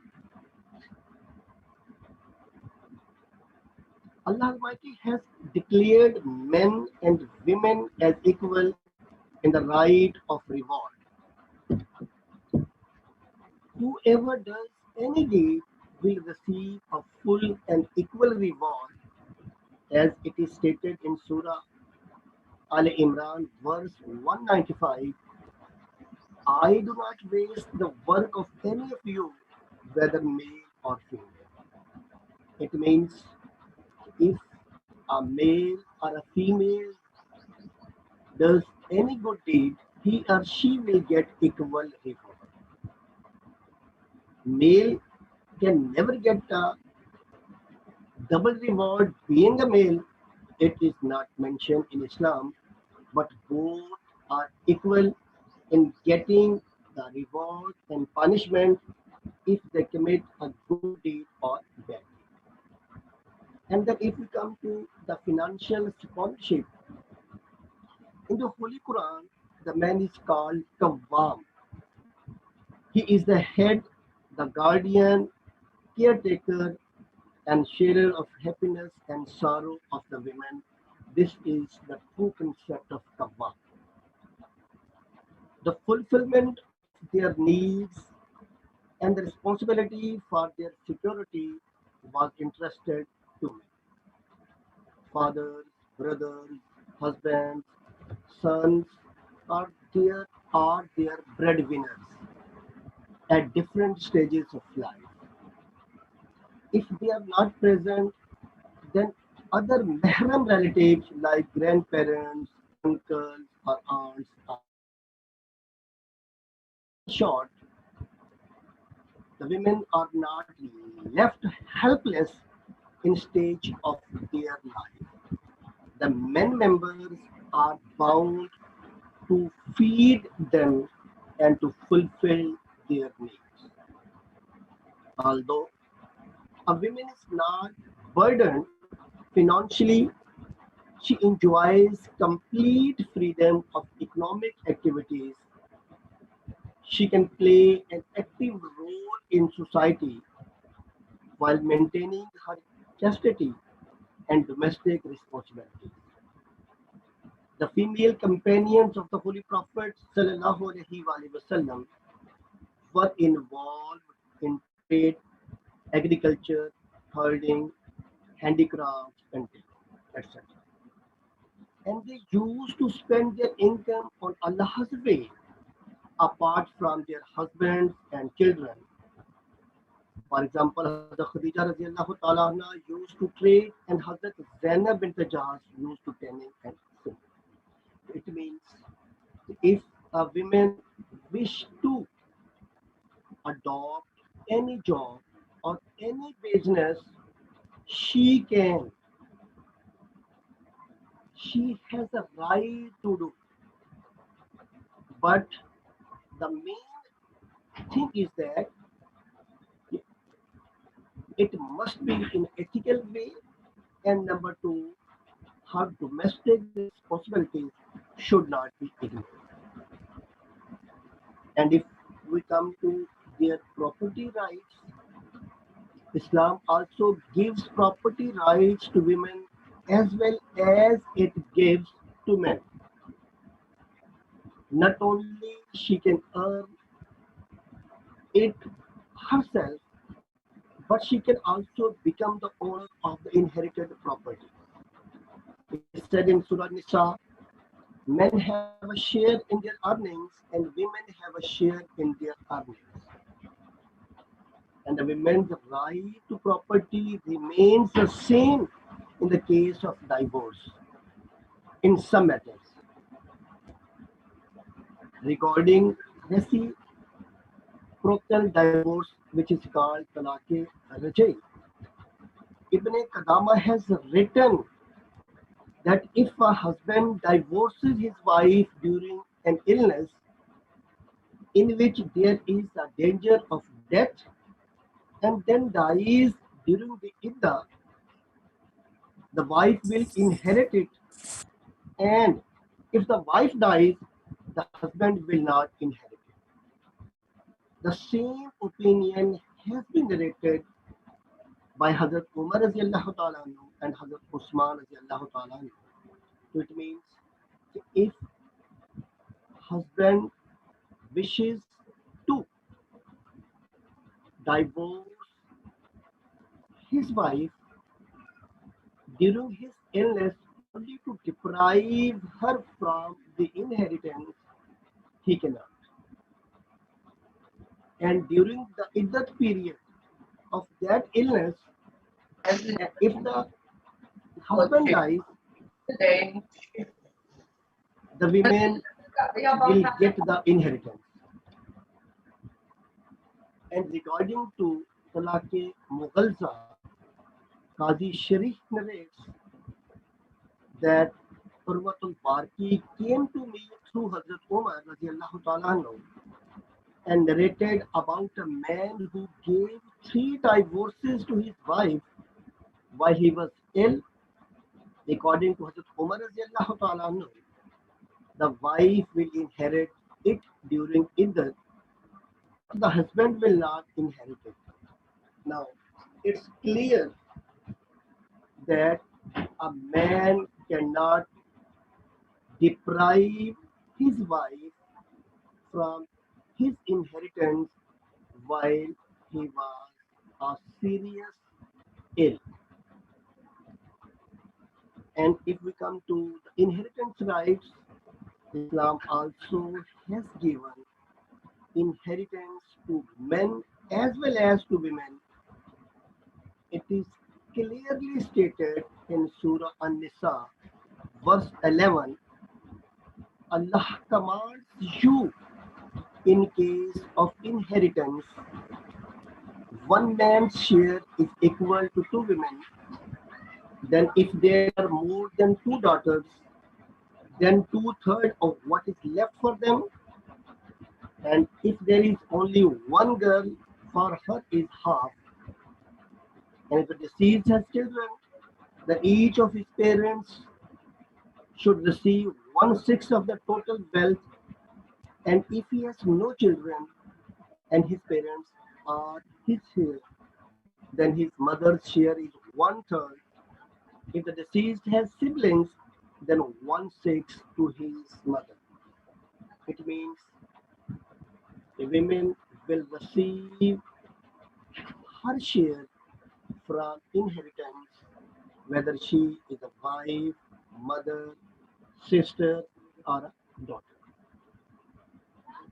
And now we come towards the rights of marriage.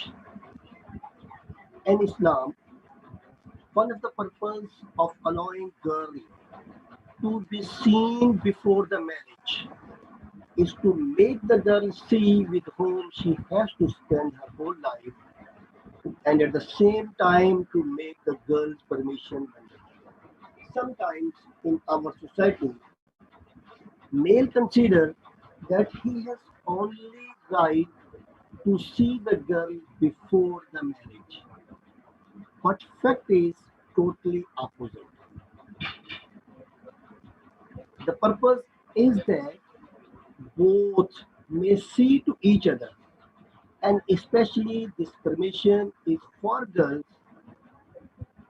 who have to leave their homes and to go the home of a stranger. At the time he was a stranger for her, to see whether she would like to spend her whole life with him or not. And Hazrat Abu Hurairah radiallahu ta'ala anhu narrated that the Holy Prophet sallallahu alaihi wasallam said that a widow should not be married until her permission is obtained, and a virgin should not be married until her permission is obtained. The companion said, O Messenger of Allah, how can a virgin woman can give permission? The Holy Prophet sallallahu alaihi wasallam said, her permission is that she would remain silent. This silence will be considered as her permission. And this is a narration or hadith related by Imam Bukhari. And if the parents force a girl to marry with someone, and Holy Prophet sallallahu alaihi wasallam gave option to that woman, she can break the marriage. For example, according to Sunan Abu Dawud, an adult girl came to the Prophet sallallahu alaihi wasallam. She said that her father had married her against her will. The Holy Prophet sallallahu alaihi wasallam gave her the option to keep the marriage or break it. Here we see that the Holy Prophet sallallahu alaihi wasallam give the right to the girl who was married without her permission, that she can break the marriage if she likes. Now we come to a very important topic that is called a witness. Islam also gives rights to the women for witness. According to Surah Al-Baqarah, it is said you can make two witnesses from men, and if two men are not available, then a male and two female to whom you like for witness. So that if any one of them forget, the other can remember her. This is a Quranic verses by which a number of people considered that Islam gives the half witness of women. Is it true that women has the half witness, or her witness is equal to men? Now we conclude it. It's a very important topic, so I request you all please listen it carefully, and so that this misconception may be removed from our minds.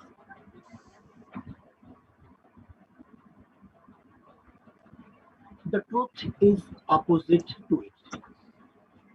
If we see the laws of the world,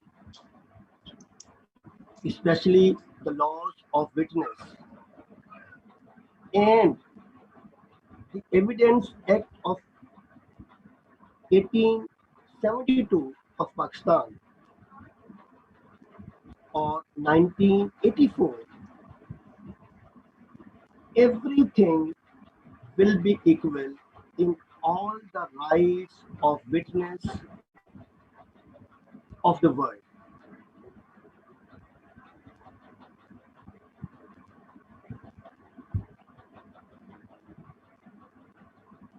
If any witness comes to any court for a witness, it is written as a real witness. When he speaks in front of a judge and his witness has been written, then no one can change his or her wording. If any one of them wants to change his wordings, then it can be written on a separate page, not on the same page, and it will reduce the witness of the person. Now we come to the right of witness given to Holy Quran to witness. According to the Holy Quran, in case of financial matters, a woman can change her witness and her wording, but male has no such right. As we have already seen the Quranic verse, and make two witnesses from your men.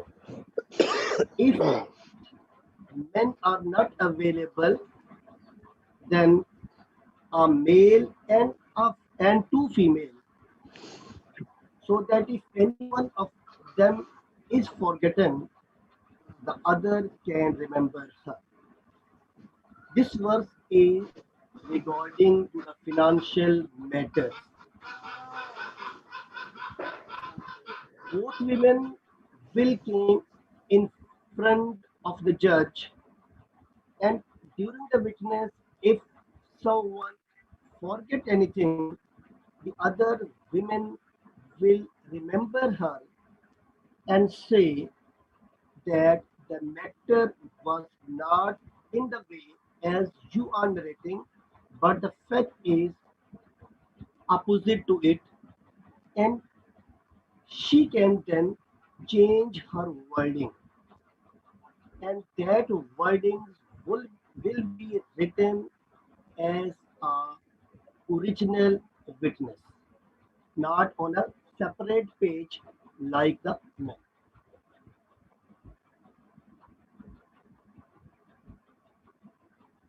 Except this verse, in the whole Holy Quran, no one can find that the two women are asked to make as witness. It is said in Surah Nisa, verse 135, O you who believe, be witness for Allah if it is against you, your parents, or your relatives. Here it is said, be witness, and both men and women are addressed here and not written here that a male or a two female. Again, we come to Surah Al-Ma'idah, verse 135. O you who believe, when the time of death come near, you should have two witnesses from yourselves or which are strangers. Here see, the words are two witness. It is not written that a male or two female. Two witness might be male or might be two female. But there are some matters in which the witness of a single lady and female is acceptable or accepted. For example, in case of the birth of a baby, if there is a rift that whether the women bore a male baby or a female baby, then only the witness of the female doctor would be enough. That case would be in case of the Razat. In Hazrat Uqba bin Haris radiallahu ta'ala anhu was married to a woman. A woman said that she had dictated you and your wife. He confirmed from his relatives, but none of them was able to produce a witness. They also asked the witness from the relatives of the wife, but could not get any result. At last, he came to Holy Prophet sallallahu alaihi wasallam in Medina and told the whole story. The Holy Prophet sallallahu alaihi wasallam accepted the witness of that woman who said that she had lactated both, and Holy Prophet sallallahu alaihi wasallam said to divorce his wife. Here we can see that the Holy Prophet sallallahu alaihi wasallam did not demand the witness of two women or a man. Here he accepts the witness of a single woman. And if we come to a logical way, as we know that in our courts, maximum number of men are there, only few women in some cases might be a witness women will be there. In case of a single woman, she will not feel secure herself. But in case of at least two women, she will feel herself secure and maintain her confidence. But a woman is forbidden to be witness in case of adultery. Here, she's not been deprived from the right of witness, but in this matter, she has been given the respect. The reason is this: in such matters, such type of question may be asked from a woman, and due to natural shame, she will not be able to answer. In short, we can say that the status of women and their respect is equal to men in all the cases. Now, I would like to conclude the status of women in the eyes of Europe and Islam. First of all, we see the status of women in Europe, in European countries. In these countries, at the time of the birth, mother feel pleasure, but in many cases, I'm sorry to say that no one knows the real father. When she got admission in the schools, the name of mother is written instead of father. In whole the educational process, in all the degrees, the name of the father is not written, only the name of the mother is there.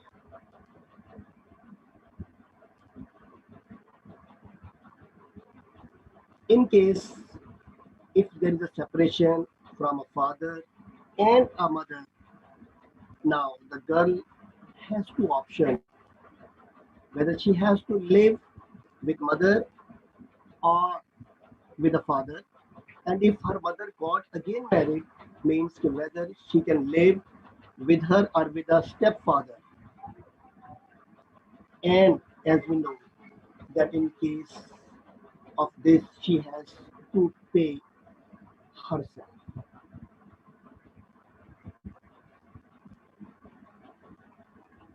In case of marriage, she is not sure whether it will be successful or not.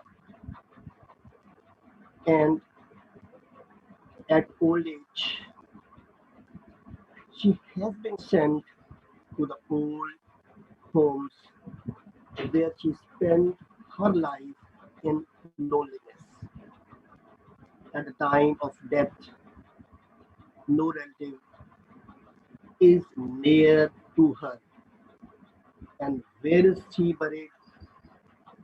Her children does not know. Now we come to Islam.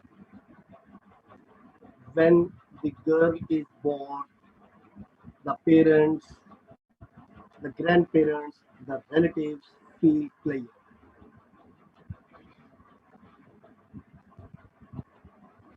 And they have the invitation for all their family members. At the age of the schooling, she goes to school with her father and get admission by the name of her father. She completes her education under her father.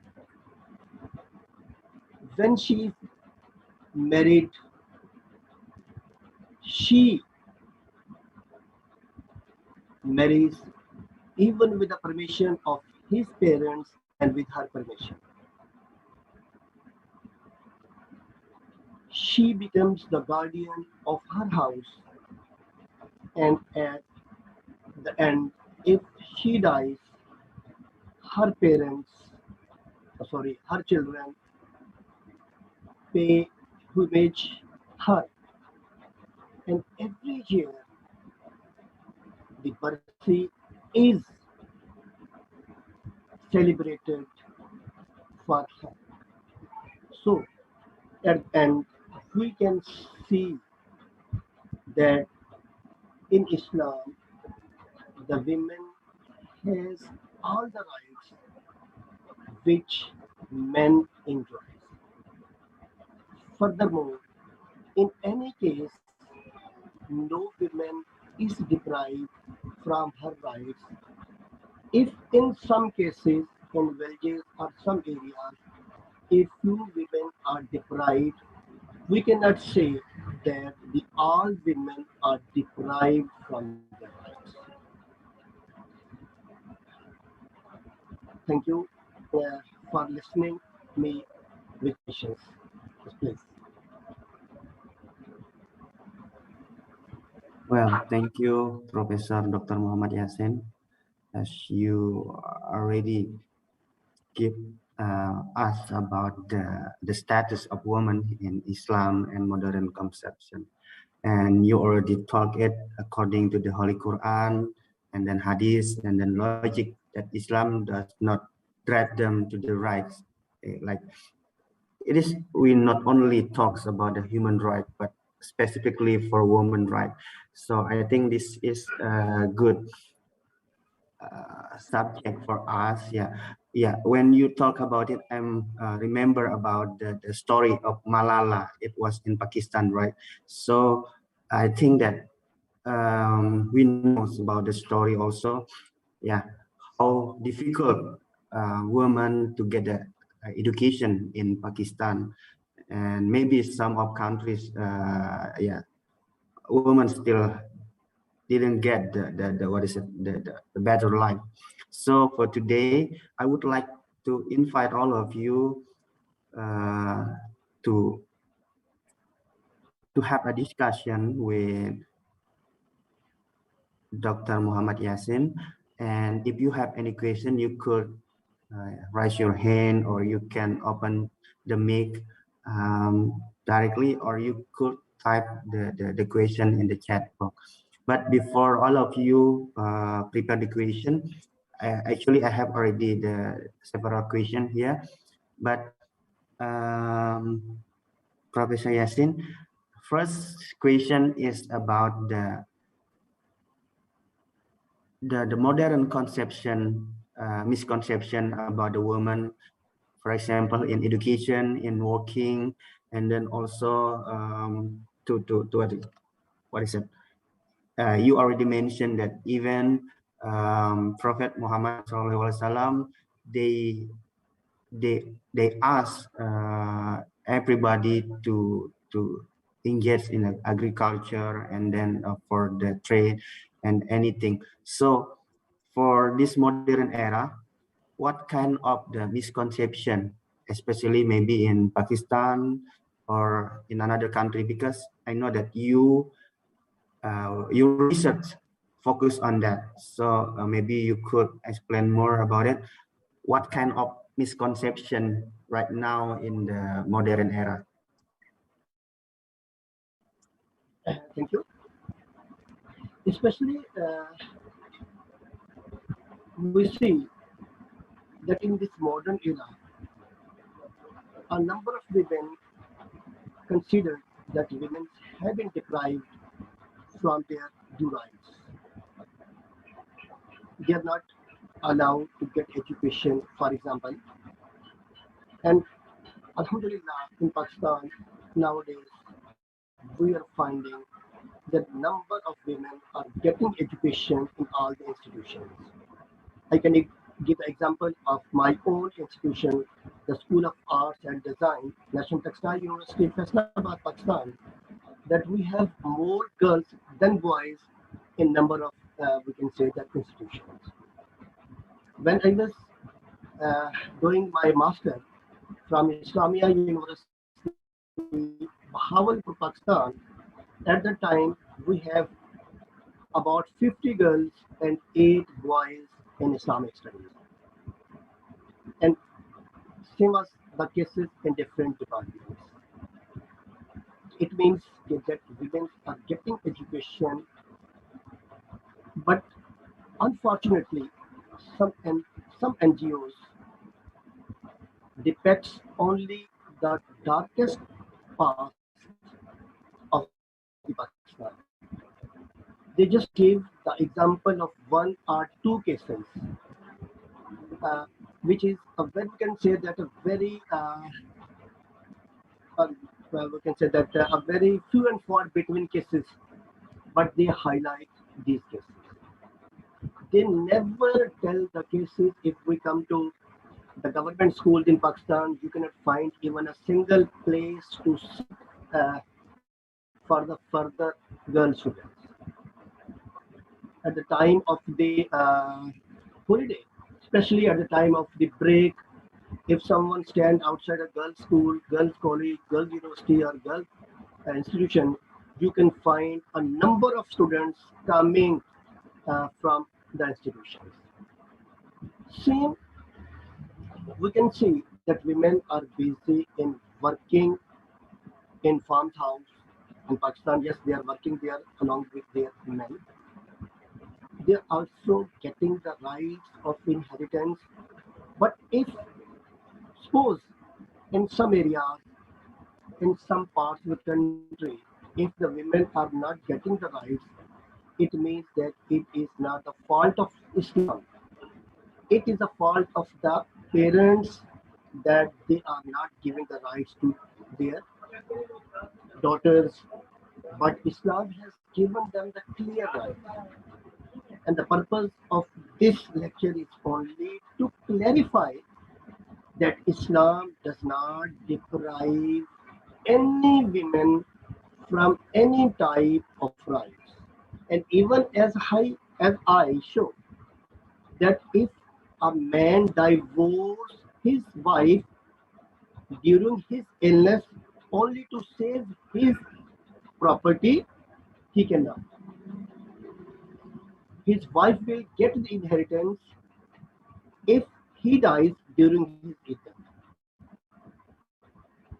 Means Islam gives the complete rights, and the things which are highlighted in concern to Pakistan are very few and far between cases.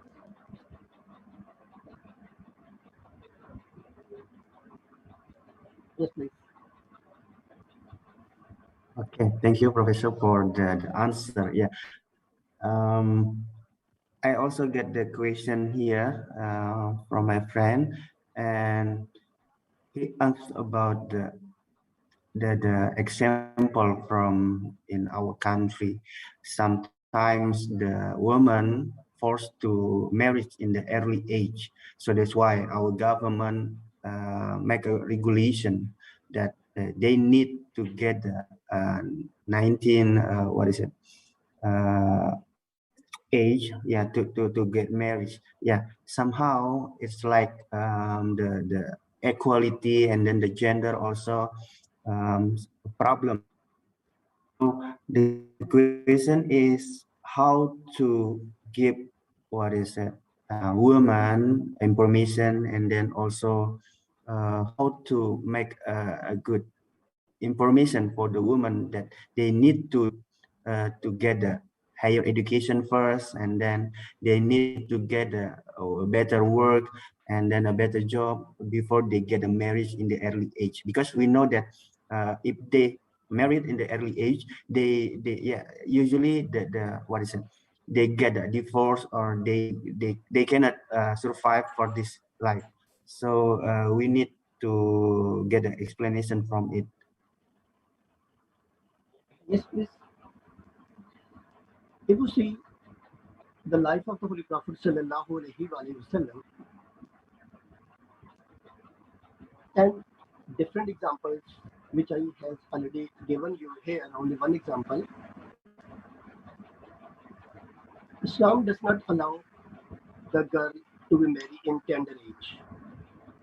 As we know that in a medical case, a number of doctors also forbid this one, as she will not be able to carry her children and then to fulfill the responsibilities of the family. It's a duty of the parents to understand this fact. At least a girl should be able to carry the children and fulfill the responsibilities of the family. And I think, according to my own point of view, the girl must be more than 18 years of age. More than 18 years of age. And I myself married my elder daughter when she was about 22 years. And I think it's a best age for the marriage for the daughters. After 18, 19, 20, 21, 22, when to get a very good match for the daughters, then she should be married, but not in early age. There is a misconception. Someone consider that Holy Prophet Sallallahu Alaihi Wasallam married to Hazrat Aisha in early age. I studied an article that at the time she was not in a tender age. At the time her age was about 18 years. And the scholar wrote that if the Holy Prophet Sallallahu Alaihi Wasallam married Hazrat Aisha on a tender age, on early age, then Hazrat Ali radiallahu ta'ala anhu was present and Hazrat Fatima radiallahu ta'ala anha, his dearest daughter, was present, and the match was there. At the time of the marriage, Hazrat Fatima's age was about 18 years. How was it possible for the Prophet Sallallahu Alaihi Wasallam that he did a thing for himself and not for others? It means that parents should be careful while marrying to their daughters, especially to their daughters, and don't marry them in the tender age. It is the duty of the scholars, especially, to speak on this issue in universities, in institutions, and I think this problem can be solved if the teachers in institutions, special head teachers, might arrange a meeting with the parents and have a lecture on this issue. If the parents are conveyed logically, hopefully this issue can be solved. But unfortunately, a number of cases are there which we cannot discuss with our students in university, even in universities. Last time, I wish to especially add a topic concerned to test tube baby fertilization in syllabus of BS. But Edwin said, Dr. Sir, it's better that we should not add this topic on this age because the students are not, we can say that the tender age and 14, 15, 16 years age, they could not understand the topic. Because of this, we can say some hesitation, we cannot include such topic in our syllabus. Due to it, we are unable to convey our message clearly to the students or to the parents. The solution is only that the institution should arrange such program as you arrange this program. And in this program, if the parents are involved, especially are invited, hopefully we can solve this issue. Yes, please. Sir Dr. Muhammad Yasser for the explanation. It was really enlightenment to give me enlightenment for us. Maybe we got a several idea about it because in this era, we talk about the gender equality, and then in the Islam view, there is no limitation actually for women, but we give the respect for the women, and then we give the best what we can do for them, right? So according to your article and then your explanation also, actually the you talk about the before several history about the women that they get like not good what is it in the opportunity to get a job, and then yeah, they couldn't get the higher education in some country. But right now, this misconception already what is it, disappear, maybe because of some of the what is it, the organization for the human rights, and then the movement for the women, they already come out, and then with this what is it, modern era also, they could talk everything. But the problem is when the woman try to become a leader, somehow the man tried to what is it, to block it, because they said that yeah, women should be stay at home. This about the politics, this about this, it should be a man. What do you think about this view? Actually, yeah, somehow it's still happening in Indonesia also, and maybe in several country, maybe in Pakistan or Vietnam or Taiwan.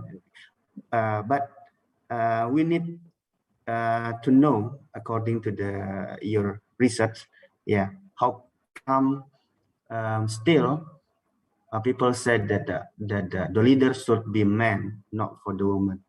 Maybe, please. Yes, sure. Just a minute, please.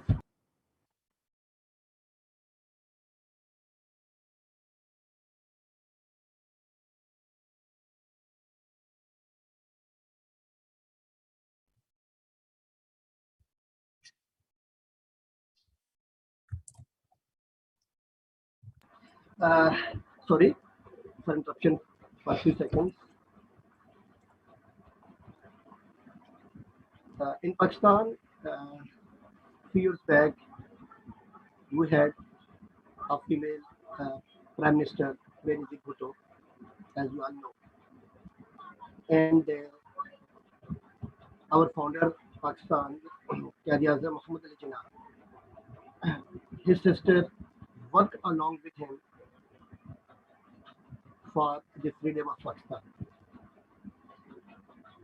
And we can see that Hazrat Aisha radiallahu ta'ala herself take part in battles, and in battle of Jamal or Camel against Hazrat Ali, she led the army. It means that a woman can take part actively in politics too. As concerned to our society,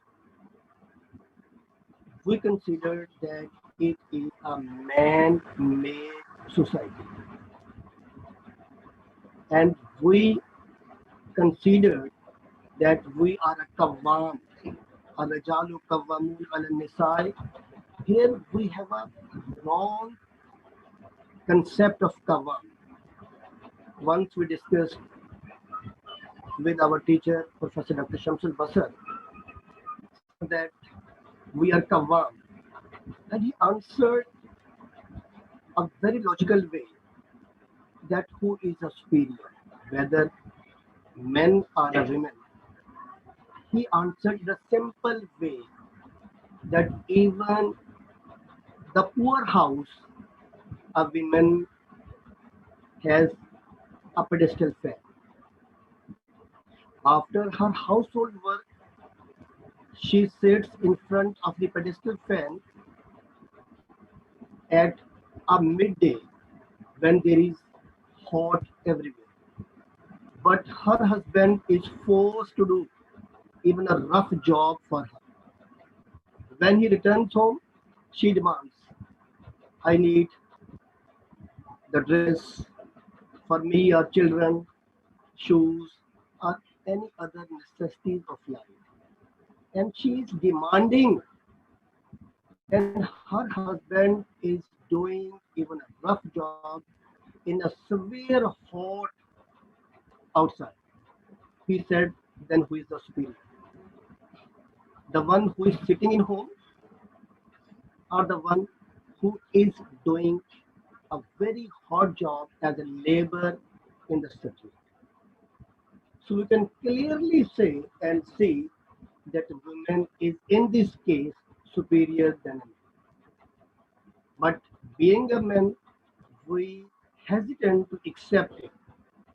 We considered that if we accept it, it would be against our ego. The issue is only our ego. If we allow our wife to participate in politics, or they become, we can say, MPA, MNA, or another important key post, we will consider that they will become superior than us. So it is only the ego issue of our men, according to my point of view. He can do, women can do everything, but two things is this, as I had cleared already, that the ethical aspects should be keep in view. Modesty should not be disturbed in any case.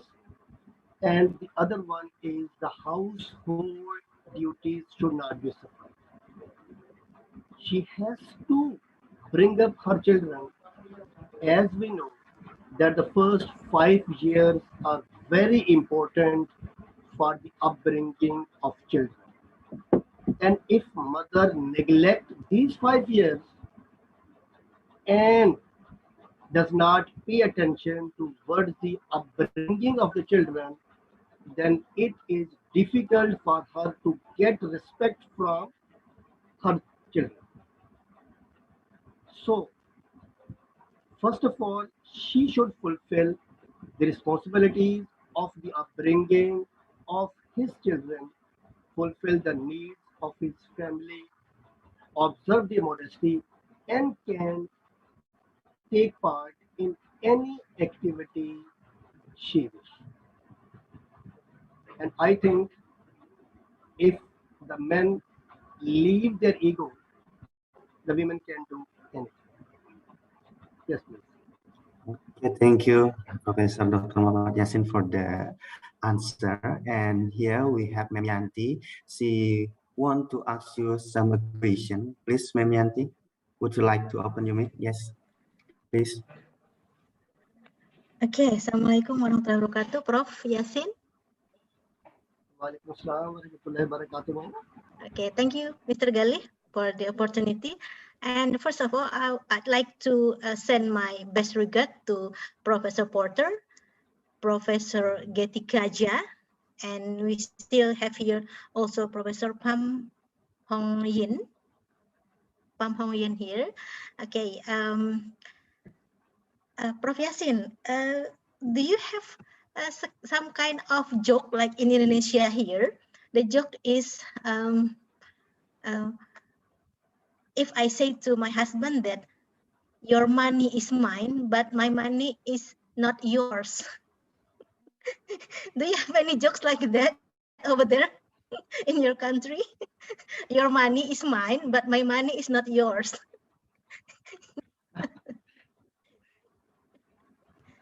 In Pakistan, I have not seen such type of examples, and Yes. number of no doubt couples are working, and they are. In fact, I have seen number of examples that Yes. if the wife and husband both are earning, the one salary is going to in a sale. It might be for a female or a male, and other salary is spent in the family days. Okay.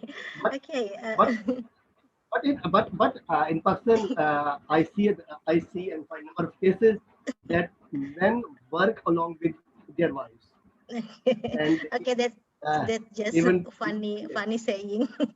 yeah, yeah. Okay, here I have read your articles that I impressed with the statement that men and women are in fact like two wheels Yes. on a carriage.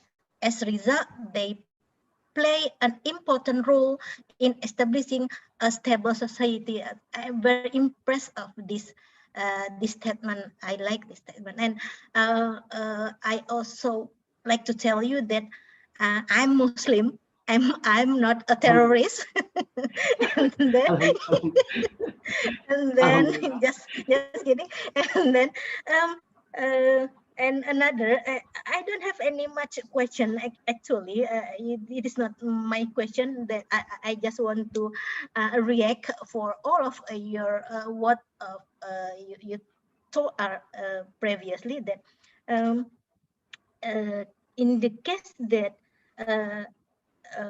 if you have told us in your slide previously that women curse Adam's explosion from the paradise.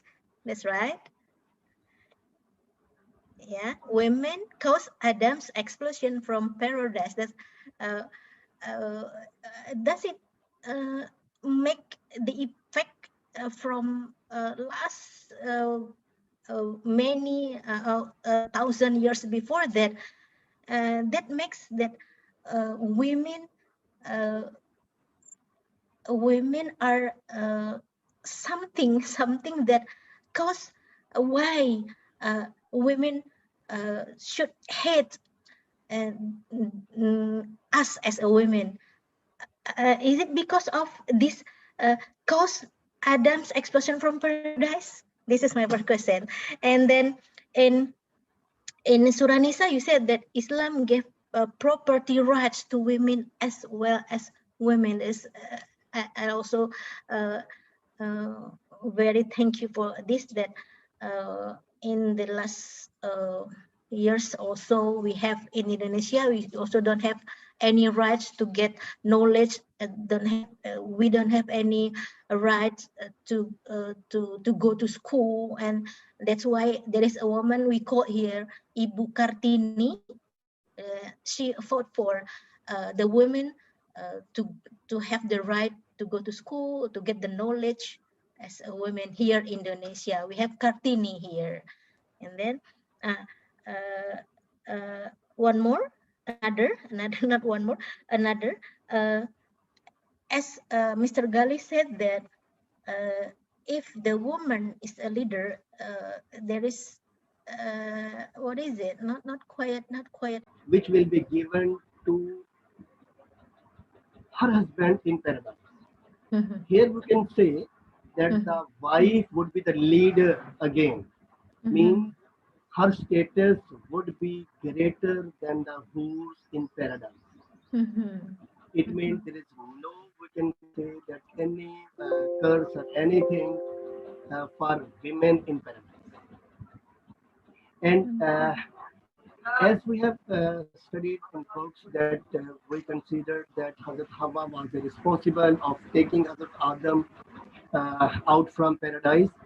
But according to Holy Quran, as I mentioned earlier, that Satan misled the boat, whispered the boat, not Hazrat Eve. So the real concept is this, that Eve did not mislead Hazrat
Pendidikan vokasi menghasilkan SDM sarjana terapan dan diploma yang memiliki kesempatan kerja lebih tinggi. Sebagai salah satu pendidikan tinggi negeri di Kalimantan Selatan dan satu-satunya pendidikan tinggi di Kabupaten Tanah Laut, Politeknik Negeri Tanah Laut, pendidikan tinggi vokasi berakreditaskan B, menjunjung sebuah visi menjadi politeknik unggulan dan berdaya saing nasional. Be a winner, sebuah tagline untuk menjadi pemenang baik secara kualitatif maupun kuantitatif dalam persaingan pendidikan vokasi di Indonesia. Pasti, profesional, aplikatif, siap kerja, terampil, dan inovatif. Bersemboyankan moto kerja keras, kerja cerdas, kerja ikhlas, dan kerja tuntas. Politala, life skills for the future.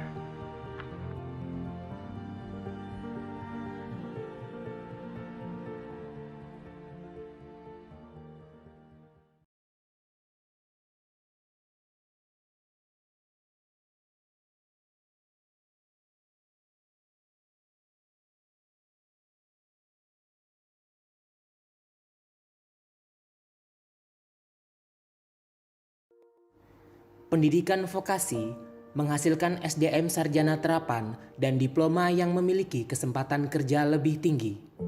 Sebagai salah satu pendidikan tinggi negeri di Kalimantan Selatan dan satu-satunya pendidikan tinggi di Kabupaten Tanah Laut, Politeknik Negeri Tanah Laut, pendidikan tinggi vokasi berakreditaskan B, menjunjung sebuah visi menjadi politeknik unggulan dan berdaya saing nasional. Be a winner, sebuah tagline untuk menjadi pemenang baik secara kualitatif maupun kuantitatif dalam persaingan pendidikan vokasi di Indonesia. Pasti, profesional, aplikatif, siap kerja, terampil, dan inovatif. Bersemboyankan moto kerja keras, kerja cerdas, kerja ikhlas, dan kerja tuntas. Politala, life skills for the future.